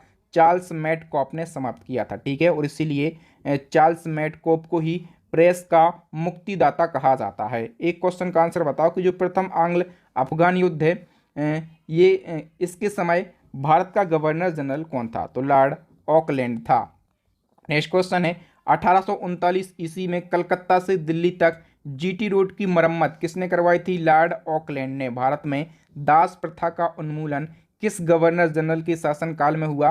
तो दास प्रथा का उन्मूलन जो है लॉर्ड एलनबरो के शासनकाल में हुआ। सिंध को किस वर्ष पूर्ण रूप से ब्रिटिश साम्राज्य में मिला लिया गया? करेक्ट आंसर हो जाएगा 1843 ईस्वी में। रविवार की छुट्टी की शुरुआत किस वर्ष हुई थी? ये भी काफी अच्छा क्वेश्चन है। तो 1843 ईस्वी में रविवार की छुट्टियों की शुरुआत हुई थी। ठीक है, प्रथम आंग्ल सिख युद्ध किस गवर्नर जनरल के शासनकाल के समय हुआ था? लॉर्ड हॉर्डिंग के समय। भारत में नरबली प्रथा पर प्रतिबंध किसने लगाया था? लॉर्ड हॉर्डिंग ने नरबली प्रथा पर प्रतिबंध लगाया था। पंजाब का ब्रिटिश साम्राज्य में विलय के समय भारत का गवर्नर जनरल कौन था? करेक्ट आंसर हो जाएगा लॉर्ड डलहौजी। लॉर्ड डलहौजी ने किस वर्ष सिक्किम को ब्रिटिश साम्राज्य में मिलाया था? करेक्ट आंसर हो जाएगा 1850 ईस्वी में। नेक्स्ट है, भारतीय राज्यों को ब्रिटिश साम्राज्य में मिलाने के लिए हड़प की नीति किसने अपनाई थी? तो भारतीय राज्यों को ब्रिटिश साम्राज्य में मिलाने के लिए हड़प नीति लॉर्ड डलहौजी ने अपनाई थी। ठीक है, और हड़प नीति के तहत सर्वप्रथम किस क्षेत्र को ब्रिटिश साम्राज्य में मिलाया गया? तो हड़प नीति के तहत जो कि लॉर्ड डलहौजी की थी, तो इसके तहत सतारा को सबसे पहले ब्रिटिश साम्राज्य में मिलाया गया 1848 ईस्वी में। याद रखना दोस्तों, ये जितने भी क्वेश्चन इस वीडियो लेक्चर में आपको पढ़ा रहा हूँ सारे के सारे क्वेश्चन प्रीवियस ईयर क्वेश्चन है, कई बार पूछे गए हैं और आगे भी ये क्वेश्चन पूछे जाएंगे 100%। ओके, लॉर्ड डलहौजी ने सेना का मुख्यालय कहाँ स्थापित किया था? शिमला में। भारत में रेलवे का जनक लॉर्ड डलहौजी को ही कहा जाता है। ठीक है, इसी के शासनकाल में भारत में पहली बार रेल चलाई गई थी। कब? 1853 में। 16 अप्रैल 1853 में भारत में पहली रेल चलाई गई थी। कहाँ से कहाँ के बीच? मुंबई से थाड़े के बीच में। और टोटल इस रेल ने 34 किलोमीटर की दूरी तय करी थी। ठीक है, याद रखना लॉर्ड डलहौजी के शासनकाल में चलाई गई थी। ठीक है, शिक्षा संबंधी सुधार में लॉर्ड डलहौजी ने वुड डिस्पैच को कब लागू किया था? ये क्वेश्चन पूछा जाता है। वुड डिस्पैच किससे संबंधित है? तो शिक्षा सुधार से संबंधित है और ये लागू किया गया था 1854 ईस्वी में। कलकत्ता व आगरा के बीच बिजली से संचालित तार सेवा किसने शुरू करी थी? लॉर्ड डलहौजी ने। लोक निर्माण विभाग यानी कि पीडब्ल्यूडी की स्थापना भी लॉर्ड डलहौजी ने ही करी थी। नेक्स्ट, भारत में पहली बार डाक टिकट का प्रचलन कब प्रारंभ हुआ? तो 1854 ईस्वी में।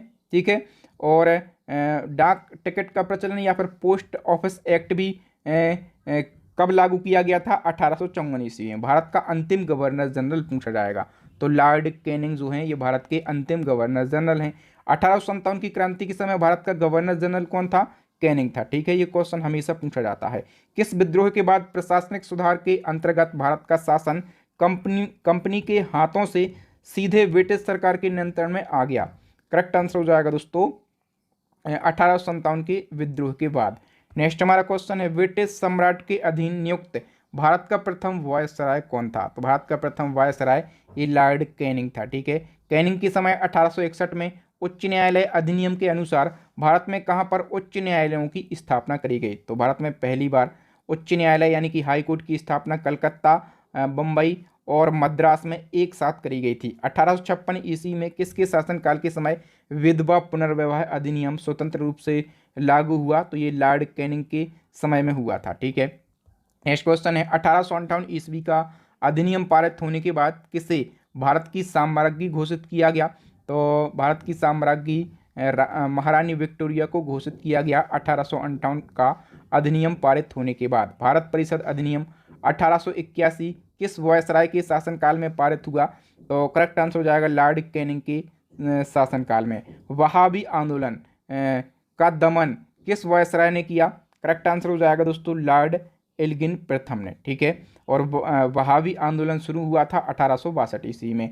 लॉर्ड एल्गिन प्रथम की मृत्यु कब और कहाँ हुई थी? तो हिमाचल प्रदेश के धर्मशाला में और 1863 में हुई थी। नेक्स्ट क्वेश्चन है, 1865 ईस्वी में किस वायसराय के द्वारा भारत एवं यूरोप के बीच प्रथम समुद्री टेलीग्राफ सेवा शुरू करी गई? तो करेक्ट आंसर हो जाएगा लॉर्ड लॉरेंस के शासन द्वारा। ठीक है, या फिर ये पूछा जाए कि भारत एवं यूरोप के बीच प्रथम समुद्री टेलीग्राफ सेवा कब शुरू हुई? तो 1865 में। क्वेश्चन मैंने बहुत ही शानदार तरीके से डिजाइन किए हैं, क्वेश्चन में ही आपको बहुत सारे फैक्ट मिल जाते हैं। भूटान ने किस वर्ष अंग्रेजी साम्राज्य पर आक्रमण किया था? तो भूटान ने अंग्रेजी साम्राज्य पर आक्रमण किया 1865 में। भारत में किस वायसराय ने अफगानिस्तान के संबंध में हस्तक्षेप की नीति अपनाई थी? तो किस वायसराय ने अपनाई थी? लॉर्ड लॉरेंस ने। भारत में अंग्रेजी काल में पहली बार जनगणना किस वर्ष हुई थी? मोस्ट इंपोर्टेंट क्वेश्चन है, भारत में पहली बार जनगणना हुई थी 1872 में। ठीक है, याद रखना। और पूछा जाए कि जब पहली जनगणना हुई थी भारत में उस समय वायसराय कौन था? तो आप कहेंगे लॉर्ड मेयो था। ठीक है, और 1872 ईस्वी में कृषि विभाग की स्थापना भी लॉर्ड मेयो ने करी थी। राजस्थान के अजमेर में मेयो कॉलेज की स्थापना भी लॉर्ड मेयो ने करी थी। और 1872 ईस्वी में लॉर्ड मेयो की हत्या किसने करी थी? एक अफगान शेर अली फरीदी ने लॉर्ड मेयो की हत्या करी थी 1872 में। ठीक है, और पंजाब का प्रसिद्ध कूका आंदोलन किस वायसराय के कार्यकाल में हुआ था? लॉर्ड नॉर्थब्रुक के कार्यकाल में। लॉर्ड लिटन द्वारा किस वर्ष दिल्ली दरबार का आयोजन किया गया था? तो दिल्ली दरबार का आयोजन लॉर्ड लिटन द्वारा 1 जनवरी 1877 ईस्वी में किया गया था। दिल्ली दरबार में ब्रिटेन की महारानी विक्टोरिया को किस उपाधि से सम्मानित किया गया था? केसरे हिंद की उपाधि से। भारत समाचार पत्र अधिनियम, जिसको वर्नाकुलर प्रेस एक्ट भी कहा जाता है, ये किस वर्ष पारित किया गया था? 1878 ईस्वी में। और किस प्रेस एक्ट के द्वारा भारतीय समाचार पत्रों पर कठोर प्रतिबंध लगाए गए? तो वर्नाकुलर प्रेस एक्ट 1878 के तहत जो भारतीय समाचार पत्र थे इस पर कठोर प्रतिबंध लगा दिए गए। ठीक है, और ये जो एक्ट है ये किसके शासनकाल के समय लागू हुआ था या फिर लाया गया था? तो लॉर्ड लिटन के समय लाया गया था। ठीक है, एक समाचार पत्र था, यहाँ से क्वेश्चन पूछा जाएगा कि किस समाचार पत्र ने वर्नाकुलर प्रेस एक्ट का समर्थन किया? करेक्ट आंसर हो जाएगा पायनियर अखबार ने इस एक्ट का समर्थन किया था। ठीक है, और किस अधिनियम के तहत शस्त्र रखने एवं व्यापार करने के लिए लाइसेंस को अनिवार्य बना दिया गया था? तो भारतीय शस्त्र अधिनियम 1858 के तहत में यदि आप हथियार रखते हैं या फिर उनका व्यापार करते हैं तो लाइसेंस अनिवार्य हो गया था। भारतीय शस्त्र अधिनियम 1858 ये लॉर्ड लिटन के शासनकाल में आया और लॉर्ड लिटन द्वारा सिविल सेवा परीक्षाओं में प्रवेश की अधिकतम आयु सीमा 21 वर्ष से घटाकर 19 वर्ष कर दी गई थी। ठीक है, नेक्स्ट हमारा क्वेश्चन है, लॉर्ड लिटन को साहित्य के क्षेत्र में किस नाम से जाना जाता है? तो ओवन मेरेडिथ के नाम से जाना जाता है। भारत में प्रथम अकाल आयोग की स्थापना लॉर्ड लिटन के शासनकाल में करी गई थी और वर्नाकुलर प्रेस एक्ट को किस वर्ष रद्द किया गया? 1872 में। ठीक है, और किसने इस एक्ट को समाप्त किया था? किस वायसराय ने? तो लॉर्ड रिपन ने समाप्त किया था। ठीक है, और प्रधानमंत्री ग्लैड स्टोन के परामर्श पर समाप्त किया था? ये क्वेश्चन पूछा जाता है। ठीक है, तो जो वर्नाकुलर प्रेस एक्ट है ना, इसको समाप्त किया लॉर्ड रिपन। ये कि भारतीय स्थानीय स्वशासन का जनक किसे कहा जाता है? करेक्ट आंसर हो जाएगा लॉर्ड रिपन को। और भारत में हंटर कमीशन कब आया? 1882 ईस्वी में। और भारत में प्राथमिक शिक्षा के सुधार के उद्देश्य से कौन सा कमीशन लाया गया था? तो देखिए, जो हंटर कमीशन था ना, ये प्राइमरी एजुकेशन से रिलेटेड था और ये भारत आया था 1882 ईस्वी में। लॉर्ड रिपन को भारत का उदारक किसने कहा? तो फ्लोरेंस नाइटिंगेल ने लॉर्ड रिपन को भारत का उदारक कहा था। नेक्स्ट क्वेश्चन है, 1883 ईस्वी में यूरोपियों के विरुद्ध भारतीय न्यायाधीश द्वारा मुकदमे की सुनवाई के लिए कौन सा विधेयक प्रस्तुत किया गया था? करेक्ट आंसर हो जाएगा इल्बर्ट विधेयक। ठीक है, और इल्बर्ट विधेयक विवाद 1883 भारत के किस वायसराय के शासनकाल में पारित हुआ? लॉर्ड रिपन के शासनकाल में। भारत में नियमित रूप से जनगणना किस वर्ष आरंभ हुई? तो देखिए दोस्तों, हमने पढ़ा कि भारत की जो प्रथम जनगणना है ये 1872 में हुई थी। ठीक है, और लॉर्ड मेयो के शासनकाल में हुई थी। और भारत की प्रथम नियमित रूप से जनगणना हुई 1881 में। ठीक है, और जो भारत की प्रथम नियमित जनगणना हुई ये लॉर्ड रिपन के शासनकाल में हुई। ठीक है, तो याद रखना इन सभी फैक्टों को। नेक्स्ट क्वेश्चन है, किस वायसराय ने सिविल सेवा परीक्षा में प्रवेश की अधिकतम आयु 19 वर्ष से बढ़ाकर 21 वर्ष कर दी? किसने कर दी? तो लॉर्ड रिपन ने कर दी। ठीक है, भारतीय राष्ट्रीय कांग्रेस की स्थापना किस वर्ष हुई थी? करेक्ट आंसर हो जाएगा 28 दिसंबर 1885 को कांग्रेस की स्थापना हुई थी। स्थापना की थी एयू हुम ने। ठीक है, भारतीय राष्ट्रीय कांग्रेस की स्थापना किस वायसराय के शासनकाल में हुई थी? लॉर्ड डफरिन के शासनकाल में। वर्मा को अंतिम रूप से किस वायसराय के कार्यकाल के समय अंग्रेजी साम्राज्य में मिलाया गया? करेक्ट आंसर हो जाएगा लॉर्ड डफरिन के समय। नेक्स्ट क्वेश्चन है, अविभाजित भारत और पाकिस्तान के मध्य सीमा रेखा, इसका नाम है डूरंड रेखा, का निर्धारण किस वायसराय के कार्यकाल के समय हुआ? तो देखिए दोस्तों, जो डूरंड रेखा है ना, ये अविभाजित भारत और बांग्लादेश के बीच में बनाई गई थी। ठीक है, या फिर इसका निर्धारण किया गया था।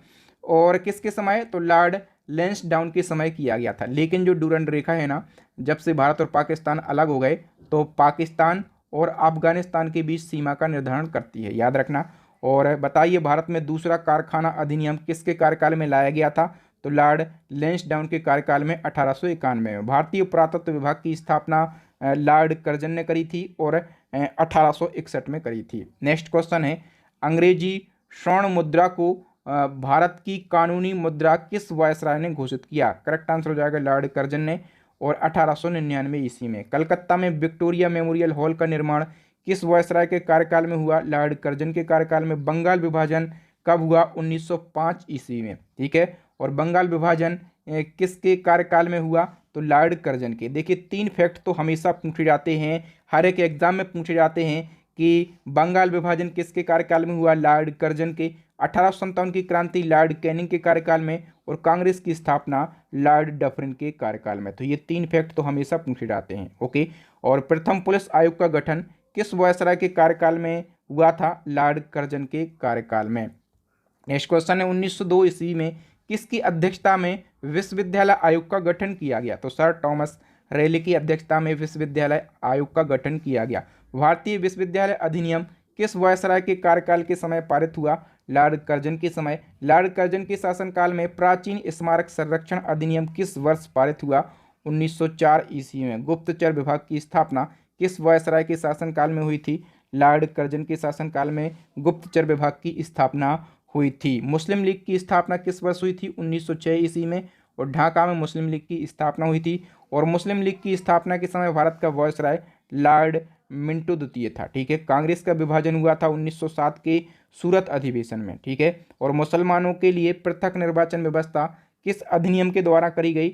मार्ले मिंटो सुधार अधिनियम 1909 के द्वारा मुसलमानों के लिए पृथक से चुनाव या फिर निर्वाचन व्यवस्था शुरू करी गई थी। नेक्स्ट क्वेश्चन है, पृथक चुनाव प्रणाली 1909 की व्यवस्था किस वायसराय के शासनकाल में हुई थी? लॉर्ड मिंटो द्वितीय के शासनकाल में। बंगाल विभाजन को सन 1911 ईस्वी में किसने रद्द किया था? तो लॉर्ड हार्डिंग द्वितीय ने किया था। दिल्ली से कलकत्ता, नहीं भैया, क्वेश्चन ऐसा है, कलकत्ता से दिल्ली राजधानी स्थानांतरण 1911 के समय भारत का वायसराय कौन था? तो लॉर्ड हार्डिंग द्वितीय था। प्रथम विश्व युद्ध 1914 किस वायसराय के शासनकाल में शुरू हुआ? लॉर्ड हार्डिंग द्वितीय के शासनकाल में। नेक्स्ट क्वेश्चन है, किस वायसराय के शासनकाल के समय ब्रिटेन का राजा चार्ल्स पंचम एवं रानी मैरी भारत आए थे? तो लॉर्ड हार्डिंग द्वितीय के शासनकाल में आए थे। सन 1916 ईस्वी में बनारस हिंदू विश्वविद्यालय की स्थापना किसने करी थी?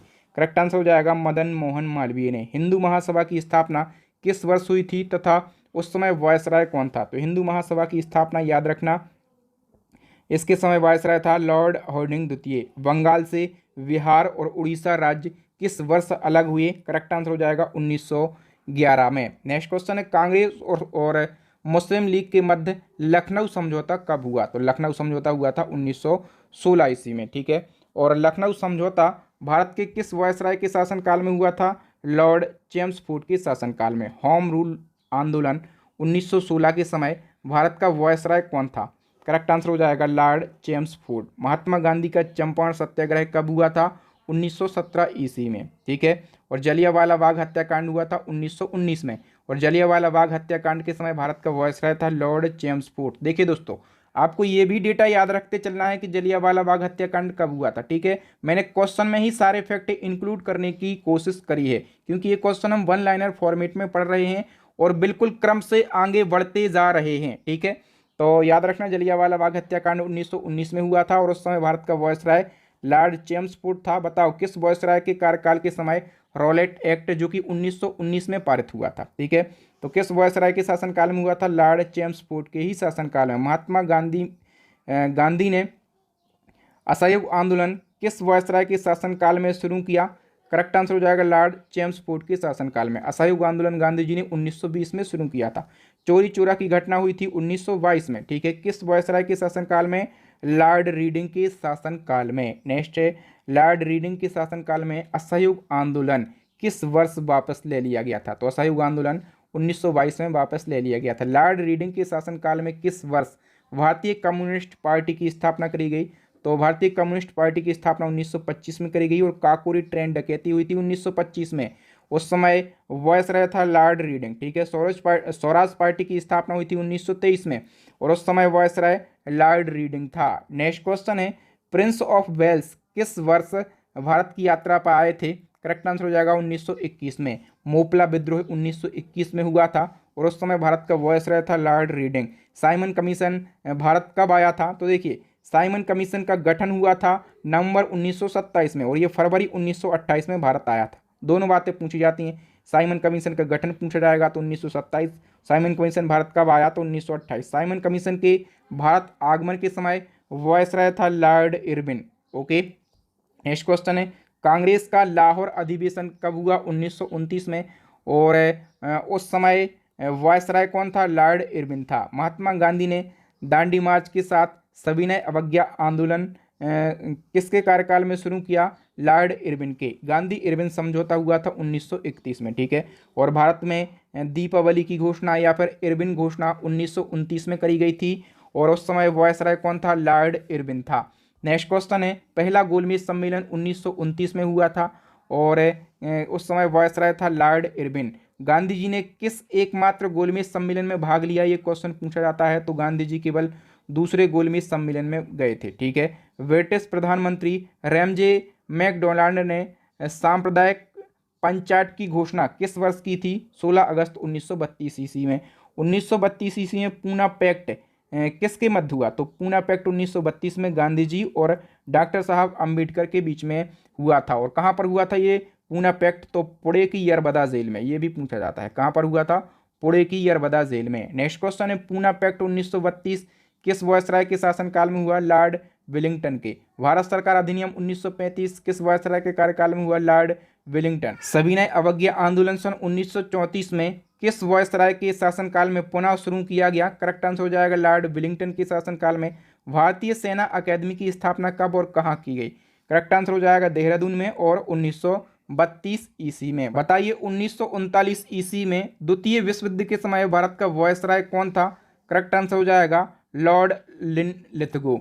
नेक्स्ट है, लॉर्ड लिनलिथगो के शासनकाल में 1939 ईस्वी में फॉरवर्ड ब्लॉक नामक पार्टी की स्थापना किसने करी थी? सुभाष चंद्र बोस ने। याद रखना, फॉरवर्ड ब्लॉक पार्टी की स्थापना सुभाष चंद्र बोस ने करी थी और 1939 ईस्वी में करी थी। भारत के किस वायसराय के शासनकाल में मुस्लिम लीग ने 1940 में पाकिस्तान की मांग की थी। तो मुस्लिम लीग ने 1940 में पाकिस्तान की मांग करी थी और उस समय वायसराय था लॉर्ड लिनलिथगो। ठीक है। अंग्रेजों के द्वारा अगस्त प्रस्ताव कब लाया गया? तो 8 अगस्त 1940 को अंग्रेजों के द्वारा अगस्त प्रस्ताव लाया गया था। 1942 ईस्वी में क्रिप्स मिशन भारत आया। उस समय भारत का वायसराय कौन था? तो लॉर्ड लिनलिथगो था। ठीक है। क्रिप्स मिशन याद रखना भारत कब आया? 1942 ईस्वी में। ठीक है। भारत के किस वायसराय के शासनकाल में भारत छोड़ो आंदोलन 1942 शुरू किया गया? तो महात्मा गांधी जी ने भारत छोड़ो आंदोलन 1942 में शुरू किया। उस समय वायसराय था लॉर्ड लिनलिथगो। शिमला समझौता हुआ था 1945 में और उस समय वायसराय था लॉर्ड वेवल। ठीक है। भारत संविधान सभा निर्माण के लिए कैबिनेट मिशन 1946 किस वायसराय के शासनकाल में भारत आया? तो ये लॉर्ड वेवल के शासनकाल में भारत आया था। भारत में ब्रिटिश शासन की समाप्ति की घोषणा ब्रिटेन के किस प्रधानमंत्री ने करी थी? तो भारत में ब्रिटिश शासन की समाप्ति हो गई है, ये घोषणा करी थी ब्रिटेन के प्रधानमंत्री लॉर्ड क्लाइमेंट इटली ने 15 अगस्त 1947 को। जब भारत स्वतंत्र हुआ उस समय भारत का गवर्नर जनरल था लॉर्ड माउंटबेटन। ठीक है। भारत के विभाजन की घोषणा 1947 के समय भारत का जो वायसराय है लॉर्ड माउंटबेटन था। स्वतंत्र भारत का प्रथम गवर्नर जनरल लॉर्ड माउंटबेटन को बनाया गया। नेक्स्ट क्वेश्चन है, स्वतंत्र भारत के प्रथम और अंतिम भारतीय गवर्नर जनरल कौन थे? सी राजगोपालाचार्य यानी कि चक्रवर्ती राजगोपालाचार्य। भारतीय राष्ट्रवाद का जनक किसे कहा जाता है? राजा राम मोहन राय को कहा जाता है। राजा राम मोहन राय ने ब्रह्म समाज की स्थापना कहाँ पर करी थी? कलकत्ता में करी थी। 1828 ईस्वी में करी थी। भारतीय पुनर्जागरण का मसीहा किसे कहा जाता है? राजा राम मोहन राय को कहा जाता है। राजा राम मोहन राय को राजा की उपाधि किसने दी थी? अकबर द्वितीय ने। हमेशा पूछा जाता है। आत्मीय सभा की स्थापना राजा राम मोहन राय ने करी थी, कलकत्ता में करी थी और 1815 ईस्वी में करी थी। राजा राम मोहन राय ने कलकत्ता में हिंदू कॉलेज की स्थापना करी थी, किसकी सहायता से? डेविड हेयर की सहायता से 1817 ईस्वी में। वेदांत कॉलेज की स्थापना किसने और कब करी थी? तो वेदांत कॉलेज की स्थापना भी राजा राम मोहन राय ने 1825 ईस्वी में करी थी। संवाद कौमुदी नामक बंगाली पत्रिका के संपादक कौन थे? राजा राम मोहन राय। और मीरात उल अखबार का संपादन 1822 ईस्वी में किसने किया था? राजा राम मोहन राय ने। 1839 ईस्वी में तत्वबोधिनी सभा की स्थापना किसने करी थी? मोस्ट इंपोर्टेंट क्वेश्चन है, तत्वबोधिनी सभा की स्थापना करी थी रविन्द्रनाथ टैगोर ने 1839 में। इंडियन मिरर नामक अंग्रेजी अखबार को मनमोहन घोष की सहायता से किसने प्रकाशित किया था? करेक्ट आंसर हो जाएगा केशव चंद्र सेन ने। नेक्स्ट है, प्रार्थना समाज की स्थापना केशव चंद्र सेन ने किसकी सहायता से करी थी? तो याद रखना, प्रार्थना समाज की स्थापना तो केशव चंद्र सेन ने करी थी, लेकिन किस किस की सहायता से? गोविंद रनाडे और आत्मारंग पांडुरंग की सहायता से। कब करी थी? 1867 ईस्वी में। महाराष्ट्र का सुकरात किसको कहा जाता है? तो महादेव गोविंद रनाडे को कहा जाता है। ब्रह्म मैरिज एक्ट के तहत विवाह की न्यूनतम आयु क्या निर्धारित करी गई? तो देखिए, जो ब्रह्म मैरिज एक्ट लाया गया उसके समय इसके तहत लड़कियों की उम्र 14 और लड़कों की शादी की उम्र 18 फिक्स करी गई थी। आर्य समाज की स्थापना दयानंद सरस्वती ने 1875 में करी थी। और दयानंद सरस्वती के आध्यात्मिक गुरु का नाम पूछा जाता है तो आप कहेंगे स्वामी बिरजानंद था। वेदों की ओर लौटो ये नारा भी दयानंद सरस्वती ने दिया था और दयानंद सरस्वती ने ही सबसे पहले स्वराज शब्द का प्रयोग किया था। ठीक है। और सत्यार्थ प्रकाश के लेखक कौन है? तो दयानंद सरस्वती हैं। दोस्तों बिल्कुल क्रम से हम पढ़ रहे हैं। जैसे दयानंद सरस्वती की बात करी तो जितने क्वेश्चन बन सकते थे सारे हम पढ़ रहे हैं। ऐसे में क्या होता कि जो हम पढ़ रहे हैं वो लंबे समय तक याद रहता है। ठीक है। किस समाज ने जनता को 4 सूत्रीय संदेश दिए थे? स्वराज, स्वधर्म, स्वदेशी और स्वभाषा। तो ये आर्य समाज ने दिए थे। ओके। और रामकृष्ण मिशन की स्थापना की बात करें तो ये स्वामी विवेकानंद ने करी थी, 1897 ईस्वी में करी थी और कलकत्ता में। भारत का आध्यात्मिक गुरु किसको कहा जाता है? स्वामी विवेकानंद को कहा जाता है। स्वामी विवेकानंद जी को आधुनिक राष्ट्रीय आंदोलन का आध्यात्मिक पिता किसने कहा? सुभाष चंद्र बोस ने। दयानंद सरस्वती की बात करें तो वेदांत सोसाइटी की स्थापना करी थी स्वामी दयानंद सरस्वती ने। और कहाँ पर करी थी? न्यूयॉर्क में 1894 ईस्वी में। नेक्स्ट हमारा क्वेश्चन है, स्वामी विवेकानंद जी ने 1893 ईस्वी में कहाँ पर विश्व धर्म सम्मेलन में भाग लिया?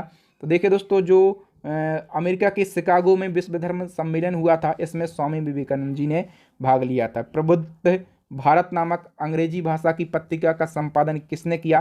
तो प्रबुद्ध भारत नामक जो अंग्रेजी भाषा की पत्रिका है, इसका संपादन स्वामी विवेकानंद जी ने किया था।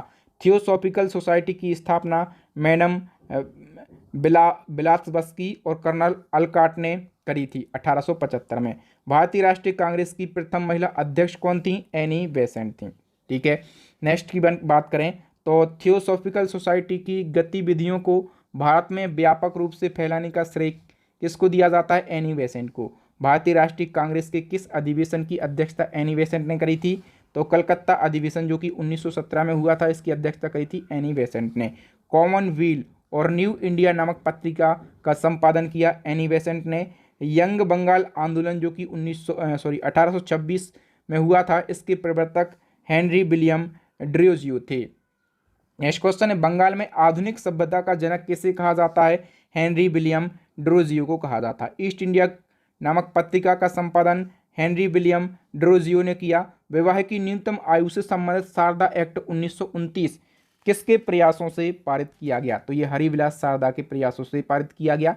इन्हीं के नाम पर इस एक्ट का नाम रखा गया शारदा एक्ट। याद रखना, पूछा जाता है शारदा एक्ट कब पारित किया गया? 1929 में। भारत का महान वृद्ध व्यक्ति या फिर भारत का वयोवृद्ध पुरुष या फिर great old man of India किसे कहा जाता है? दादा भाई नौरोजी को कहा जाता है। ठीक है, ब्रिटिश संसद में निर्वाचित होने वाले प्रथम भारतीय कौन थे? तो आप कहेंगे दादा भाई नौरोजी थे, जो कि ब्रिटिश संसद में निर्वाचित हुए थे। Poverty and un-British rule in India पुस्तक का लेखक कौन है? दादा भाई नौरोजी हैं। महात्मा गांधी जी के राजनीतिक गुरु कौन थे? तो गोपाल कृष्ण गोखले थे। ठीक है, सर्वेंट ऑफ इंडियन सोसाइटी यानी कि भारतीय सेवक संघ की स्थापना किसने करी थी? ये क्वेश्चन पूछा जाता है। भारतीय सेवक संघ की स्थापना गोपाल कृष्ण गोखले ने करी थी। भारत में लॉर्ड कर्जन के प्रशासन की तुलना औरंगजेब के शासन से किसने की थी? तो भारत में लॉर्ड कर्जन के प्रशासन की तुलना जो है औरंगजेब के शासन से गोपाल कृष्ण गोखले ने करी थी। बंगाल विभाजन के विरुद्ध कलकत्ता के टाउन हॉल में 8 अगस्त 1905 ईस्वी में कौन सा आंदोलन शुरू हुआ? करेक्ट आंसर हो जाएगा स्वदेशी आंदोलन। कांग्रेस के सूरत अधिवेशन 1907 की अध्यक्षता किसने करी थी? करेक्ट आंसर हो जाएगा रास बिहारी बोस ने। नेक्स्ट क्वेश्चन है, कांग्रेस का नरम दल और गरम दल में विभाजन कब हुआ? करेक्ट आंसर हो जाएगा 1907 ईस्वी में। और सूरत अधिवेशन में कांग्रेस जो है ये नरम दल और गरम दलों में बट गया था। ओके, नेक्स्ट क्वेश्चन है, गवर्नर जनरल की कार्यकारिणी परिषद का पहला भारतीय सदस्य किसे बनाया गया? एनपी सिन्हा के लिए 1881 में। मराठा नामक अंग्रेजी साप्ताहिक पत्रिका और केसरी नामक मराठी दैनिक पत्रिका किसने निकाली? तो देखिए दोस्तों, ये क्वेश्चन पूछा ही जाता है कि जो मराठा नामक पत्रिका थी ये किस भाषा में प्रकाशित करी गई थी? और यहाँ पर लोग क्या करते हैं, मराठी लगा देते हैं, लेकिन नहीं, जो मराठी नामक पत्रिका है ये अंग्रेजी भाषा में निकाली गई थी। ठीक है, और केसरी पत्रिका निकाली गई थी मराठी भाषा में। और दोनों पत्रिकाएं किसने निकाली थी? बाल गंगाधर तिलक ने निकाली थी। ठीक है, महाराष्ट्र पुणे में गणेश महोत्सव की शुरुआत किसने कराई थी? बाल गंगाधर तिलक ने, और 1893 में। नेक्स्ट क्वेश्चन है, बाल गंगाधर तिलक को आधुनिक भारत का निर्माता किसने कहा? महात्मा गांधी जी ने। जवाहरलाल नेहरू ने किसे भारतीय क्रांति का अग्रदूत कहा? बाल गंगाधर तिलक को। गीता रहस्य नामक जो पुस्तक है इसके लेखक हैं बाल गंगाधर तिलक। महात्मा गांधी को आधुनिक युग का अजात शत्रु किसने कहा? तो डॉक्टर राजेंद्र प्रसाद ने, और ये हमारे देश के फर्स्ट प्रेसिडेंट यानी कि प्रथम राष्ट्रपति थे। नेक्स्ट क्वेश्चन है, विंस्टन चर्चिल ने देशद्रोही फकीर और अर्धनग्न फकीर या फिर आधा नंगा फकीर किसको कहा? महात्मा गांधी जी को। याद रखना, किसने कहा था? विंस्टन चर्चिल ने कहा था। हरिजन सेवक संघ की स्थापना महात्मा गांधी जी ने करी थी। और महात्मा गांधी जी ने नवजीवन पत्रिका का संपादन किया था। किस भाषा में? गुजराती भाषा में। वकालत की पढ़ाई करने के लिए महात्मा गांधी जी इंग्लैंड गए थे। कब? 1888 ईस्वी में। नेक्स्ट क्वेश्चन है, महात्मा गांधी प्रथम बार दक्षिण अफ्रीका कब गए थे? 1893 ईस्वी में। नटाल इंडिया कांग्रेस की स्थापना कब और किसने करी थी? तो महात्मा गांधी जी ने 1894 में नटाल इंडिया कांग्रेस की स्थापना करी थी। नेक्स्ट है, महात्मा गांधी ने फिनिक्स आश्रम की स्थापना कहाँ करी थी? ये question very very important question है। फिनिक्स आश्रम की स्थापना गांधी जी ने दक्षिण अफ्रीका में करी थी। और 1904 ईस्वी में करी थी। महात्मा गांधी जी ने दक्षिण अफ्रीका में सत्याग्रह का प्रथम प्रयोग कब किया था? तो महात्मा गांधी जी जब दक्षिण अफ्रीका में थे वहीं पर सत्याग्रह का प्रयोग करना शुरू कर दिया था। ठीक है, और कब किया था? तो 1906 ईस्वी में किया था। ठीक है, अब हम बात करें कि दक्षिण अफ्रीका में टॉल स्टॉय फॉर्म की स्थापना किसने और कब करी थी? तो महात्मा गांधी जी ने 1910 ईस्वी में। हम बात करें कि महात्मा गांधी जी दक्षिण अफ्रीका से भारत लौटकर कब आ गए? 9 जनवरी 1915 को। अब 9 जनवरी को ये लौटकर भारत आए थे, इसलिए 9 जनवरी को हम भारतीय प्रवासी दिवस के रूप में भी मनाते हैं। प्रथम विश्व युद्ध में अंग्रेजों की सहायता करने पर महात्मा गांधी को कौन सी उपाधि दी गई? करेक्ट आंसर हो जाएगा केसरिए हिंद की उपाधि। चंपारण सत्याग्रह 1917 के बाद रविन्द्रनाथ टैगोर ने गांधी जी को कौन सी उपाधि दी थी? तो महात्मा की उपाधि दी थी। ठीक है, गांधी जी को किसने? रविन्द्रनाथ टैगोर ने, और चंपारण सत्याग्रह के बाद दी थी। नेक्स्ट क्वेश्चन है, अंग्रेजी सरकार द्वारा मजदूरों को प्लेग बोनस बंद करने के फैसले के विरोध में गांधी जी ने कौन सा आंदोलन चलाया था? तो करेक्ट आंसर हो जाएगा अहमदाबाद मिल मजदूर आंदोलन, और ये गांधी जी ने 1918 में चलाया था। महात्मा गांधी द्वारा खेड़ा सत्याग्रह आंदोलन किस वर्ष किया गया? 1918 ईस्वी में खेड़ा सत्याग्रह आंदोलन किया गांधी जी ने। अखिल भारतीय संघ की स्थापना किस अधिनियम के तहत की गई थी? करेक्ट आंसर हो जाएगा भारत सरकार अधिनियम 1935 के तहत अखिल भारतीय संघ की स्थापना करी गई थी। नेक्स्ट क्वेश्चन है, दिल्ली में सुप्रीम कोर्ट की स्थापना किस वर्ष की गई थी? तो दिल्ली में सुप्रीम कोर्ट की स्थापना 1937 में करी गई थी। एक और क्वेश्चन पूछा जाता है कि किस अधिनियम के तहत आरबीआई यानी कि भारतीय रिजर्व बैंक की स्थापना करी गई थी? तो देखिए दोस्तों, भारत सरकार अधिनियम 1935, लेकिन यदि आपको ऑप्शन में मिलता है कि भारतीय रिजर्व बैंक अधिनियम 1934, ठीक है, भारतीय रिजर्व बैंक अधिनियम 1934, तो इसी के तहत आरबीआई की स्थापना करी गई थी। ठीक है, लेकिन एक बारी ये भी पूछा गया था, ऑप्शन में था भारतीय सरकार अधिनियम, और एसएससी ने इसी को सही माना था। ओके, नेक्स्ट हमारा क्वेश्चन है, प्रांत में द्वैध शासन का अंत किस अधिनियम के तहत किया गया था? तो प्रांतों में द्वैध शासन का अंत जो है ये भारत सरकार अधिनियम 1935 के तहत किया गया। म्यांमार देश को किस वर्ष भारत से अलग किया गया था? तो 1937 में किया गया था। नेक्स्ट क्वेश्चन है, किस अधिनियम के तहत ब्रिटिश शासन को समाप्त कर भारत की सत्ता भारतीयों को सौंपी गई? तो भारत सरकार अधिनियम 1947 के तहत ब्रिटिश शासन को समाप्त कर भारत की सत्ता भारतीयों को सौंप दी गई। ओके, भारतीय स्वतंत्रता अधिनियम 1947 ब्रिटिश संसद में कब पेश किया गया? करेक्ट आंसर हो जाएगा 4 जुलाई 1947 को। किस अधिनियम के द्वारा भारत का 2 स्वतंत्र डोमिनियन राष्ट्र में विभाजन किया गया? तो भारत सरकार अधिनियम 1947 के द्वारा। किस अधिनियम के द्वारा भारत और पाकिस्तान को अलग अलग संविधान बनाने की शक्ति मिली? तो भारत सरकार अधिनियम 1947 के द्वारा ही भारत और पाकिस्तान को अलग अलग संविधान बनाने की शक्ति मिली थी। नेक्स्ट क्वेश्चन है, वायसराय के पद को समाप्त कर दोनों राष्ट्रों के लिए गवर्नर जनरल की नियुक्ति किस अधिनियम के द्वारा की गई? तो भारत सरकार अधिनियम 1947 के द्वारा। खुदीराम बोस और प्रफुल्ल चाकी ने किस ब्रिटिश जज पर बम फेंका था? करेक्ट आंसर हो जाएगा किंग्सफोर्ड के ऊपर। भारत में ब्रिटिश शासन का विरोध करने वाले सबसे युवा क्रांतिकारी स्वतंत्रता सेनानी कौन थे? तो ये खुदीराम बोस थे। नेक्स्ट क्वेश्चन, सबसे कम उम्र में फांसी पाने वाले क्रांतिकारी कौन थे? तो खुदीराम बोस सबसे कम उम्र में 18 साल की उम्र में फांसी पर झूल गए थे। नेक्स्ट क्वेश्चन है, अंग्रेजों ने भारत में उभर रहे राष्ट्रीय आंदोलन को कुचलने के लिए कौन सा कानून बनाया था? करेक्ट आंसर हो जाएगा रॉलेट एक्ट बनाया था अंग्रेजों ने, इसको काले कानून की संज्ञा दी गई थी। ठीक है, रॉलेट एक्ट कब लागू किया गया? 21 मार्च 1919 को। और काला कानून के नाम से कौन सा एक्ट प्रसिद्ध था? तो ये रॉलेट एक्ट ही प्रसिद्ध था। नो अपील, ठीक है, नो वकील, सीधा अरेस्ट कर लेते थे वो। नेक्स्ट है, चोरी चोरा की घटना कब हुई थी? तो 5 फरवरी 1922 को चोरी चोरा की घटना हुई थी। नेक्स्ट क्वेश्चन है, भारत छोड़ो आंदोलन के नेताओं को गिरफ्तार करने के लिए ब्रिटिश सरकार द्वारा चलाया गया ऑपरेशन कौन सा था? करेक्ट आंसर हो जाएगा ऑपरेशन जीरो आवर। नेक्स्ट है, भारत छोड़ो आंदोलन को अन्य किस नाम से जाना जाता है? तो भारत छोड़ो आंदोलन को अगस्त आंदोलन के नाम से भी जाना जाता है, क्योंकि भारत छोड़ो आंदोलन की शुरुआत करी गई थी अगस्त महीने में। और तारीख भी याद रखना भैया, 8 अगस्त 1942 को भारत छोड़ो आंदोलन की शुरुआत करी थी महात्मा गांधी जी ने। एक और क्वेश्चन पूछा जाएगा कि भारत छोड़ो जो नारा है या फिर क्विट इंडिया का नारा है ये किसने दिया? ये क्वेश्चन बिल्कुल अलग है और बच्चे गांधी जी लगाकर आ जाते हैं, लेकिन भारत छोड़ो का जो नारा है ये यूसुफ मेयर अली ने दिया था, याद रखना इसको भी आप। नेक्स्ट क्वेश्चन है, भारत की संविधान सभा का गठन किस योजना के तहत किया गया? तो भारत की संविधान सभा का गठन जो है ये कैबिनेट मिशन योजना के आधार पर किया गया।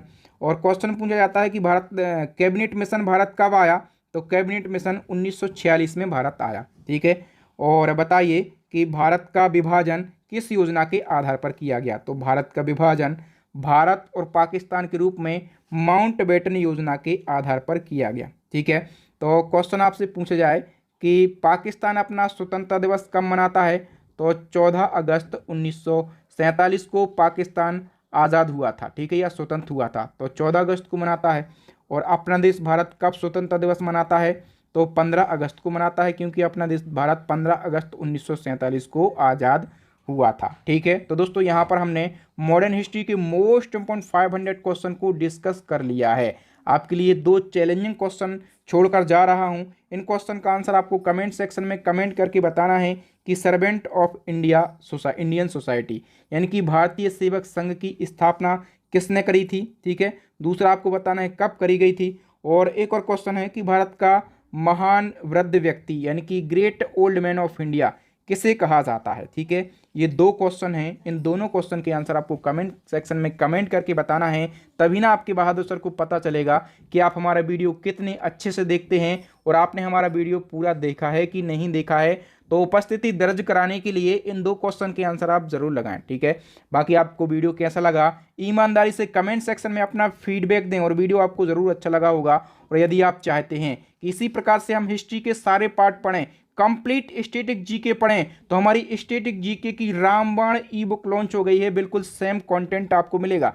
भारत का भूगोल, विश्व का भूगोल, भारत का इतिहास, इतिहास के तीनों पार्ट मिलेंगे। जैसे अभी हमने मॉडर्न हिस्ट्री डिस्कस किया, इसी प्रकार से आपको यहाँ पर मिल जाएगा प्राचीन भारत का इतिहास, मध्यकालीन भारत का इतिहास, ठीक है। और आपको संविधान भी मिल जाएगा, भारतीय अर्थव्यवस्था, सामान्य विज्ञान के भी तीनों पार्ट मिलेंगे। और साथ में मिल जाएगा आपको कंप्यूटर जीके यानी कि A to Z static GK का निचोड़ आपको एक ही ई बुक में मिल जाएगा। करंट अफेयर्स की ई बुक लॉन्च हो गई है, साइंस की ई बुक लॉन्च हो गई है, यूपी की तैयारी करने वालों के लिए UP GK plus current affairs की ई बुक लॉन्च हो गई है। इन सभी ई बुक का लिंक वीडियो के डिस्क्रिप्शन बॉक्स में मिल जाएगा, तो एक बार डिस्क्रिप्शन बॉक्स से इन सभी ई बुक को आप चेक कीजिए और इन सभी ई बुक को आप परचेस करके अपनी स्टडी को मजबूत कीजिए और सिलेक्शन कंफर्म कीजिए, ठीक है। तो थैंक यू दोस्तों, वीडियो ज़रूर अच्छा लगा होगा, वीडियो को लाइक कर दीजिए, अपने दोस्तों के साथ, भाई बहनों के साथ, आपके व्हाट्सअप टेलीग्राम पर जितने भी ग्रुप हों सभी ग्रुपों में इस वीडियो को शेयर कीजिए। नए बच्चे चैनल को सब्सक्राइब कर लीजिए, साथ में बेल आइकन ज़रूर दबाना है ताकि जब भी इसी प्रकार का लेटेस्ट वीडियो में डालूं तो उसका नोटिफिकेशन आपको सबसे पहले मिल सके। इसी प्रकार के सारे ट्रेंडिंग टॉपिक देखने के लिए, सब्जेक्ट वाइज मैराथन क्लास देखने के लिए हमारी प्लेलिस्ट को विजिट कीजिए। लगभग सभी सब्जेक्ट पर हम मैराथन क्लास बना चुके हैं, ठीक है। प्लेलिस्ट की लिंक आपको आई बटन में मिलेगी, नीचे डिस्क्रिप्शन में मिलेगी, या फिर अभी आपको स्क्रीन के ऊपर 3 वेरी यूजफुल वीडियो दिख रहे होंगे, इन वीडियोस को ज़रूर देख लें। थैंक यू दोस्तों, आपके बहादुर सर मिलेंगे नेक्स्ट वीडियो में। तब तक के लिए जय हिंद, जय भारत, वंदे मातरम।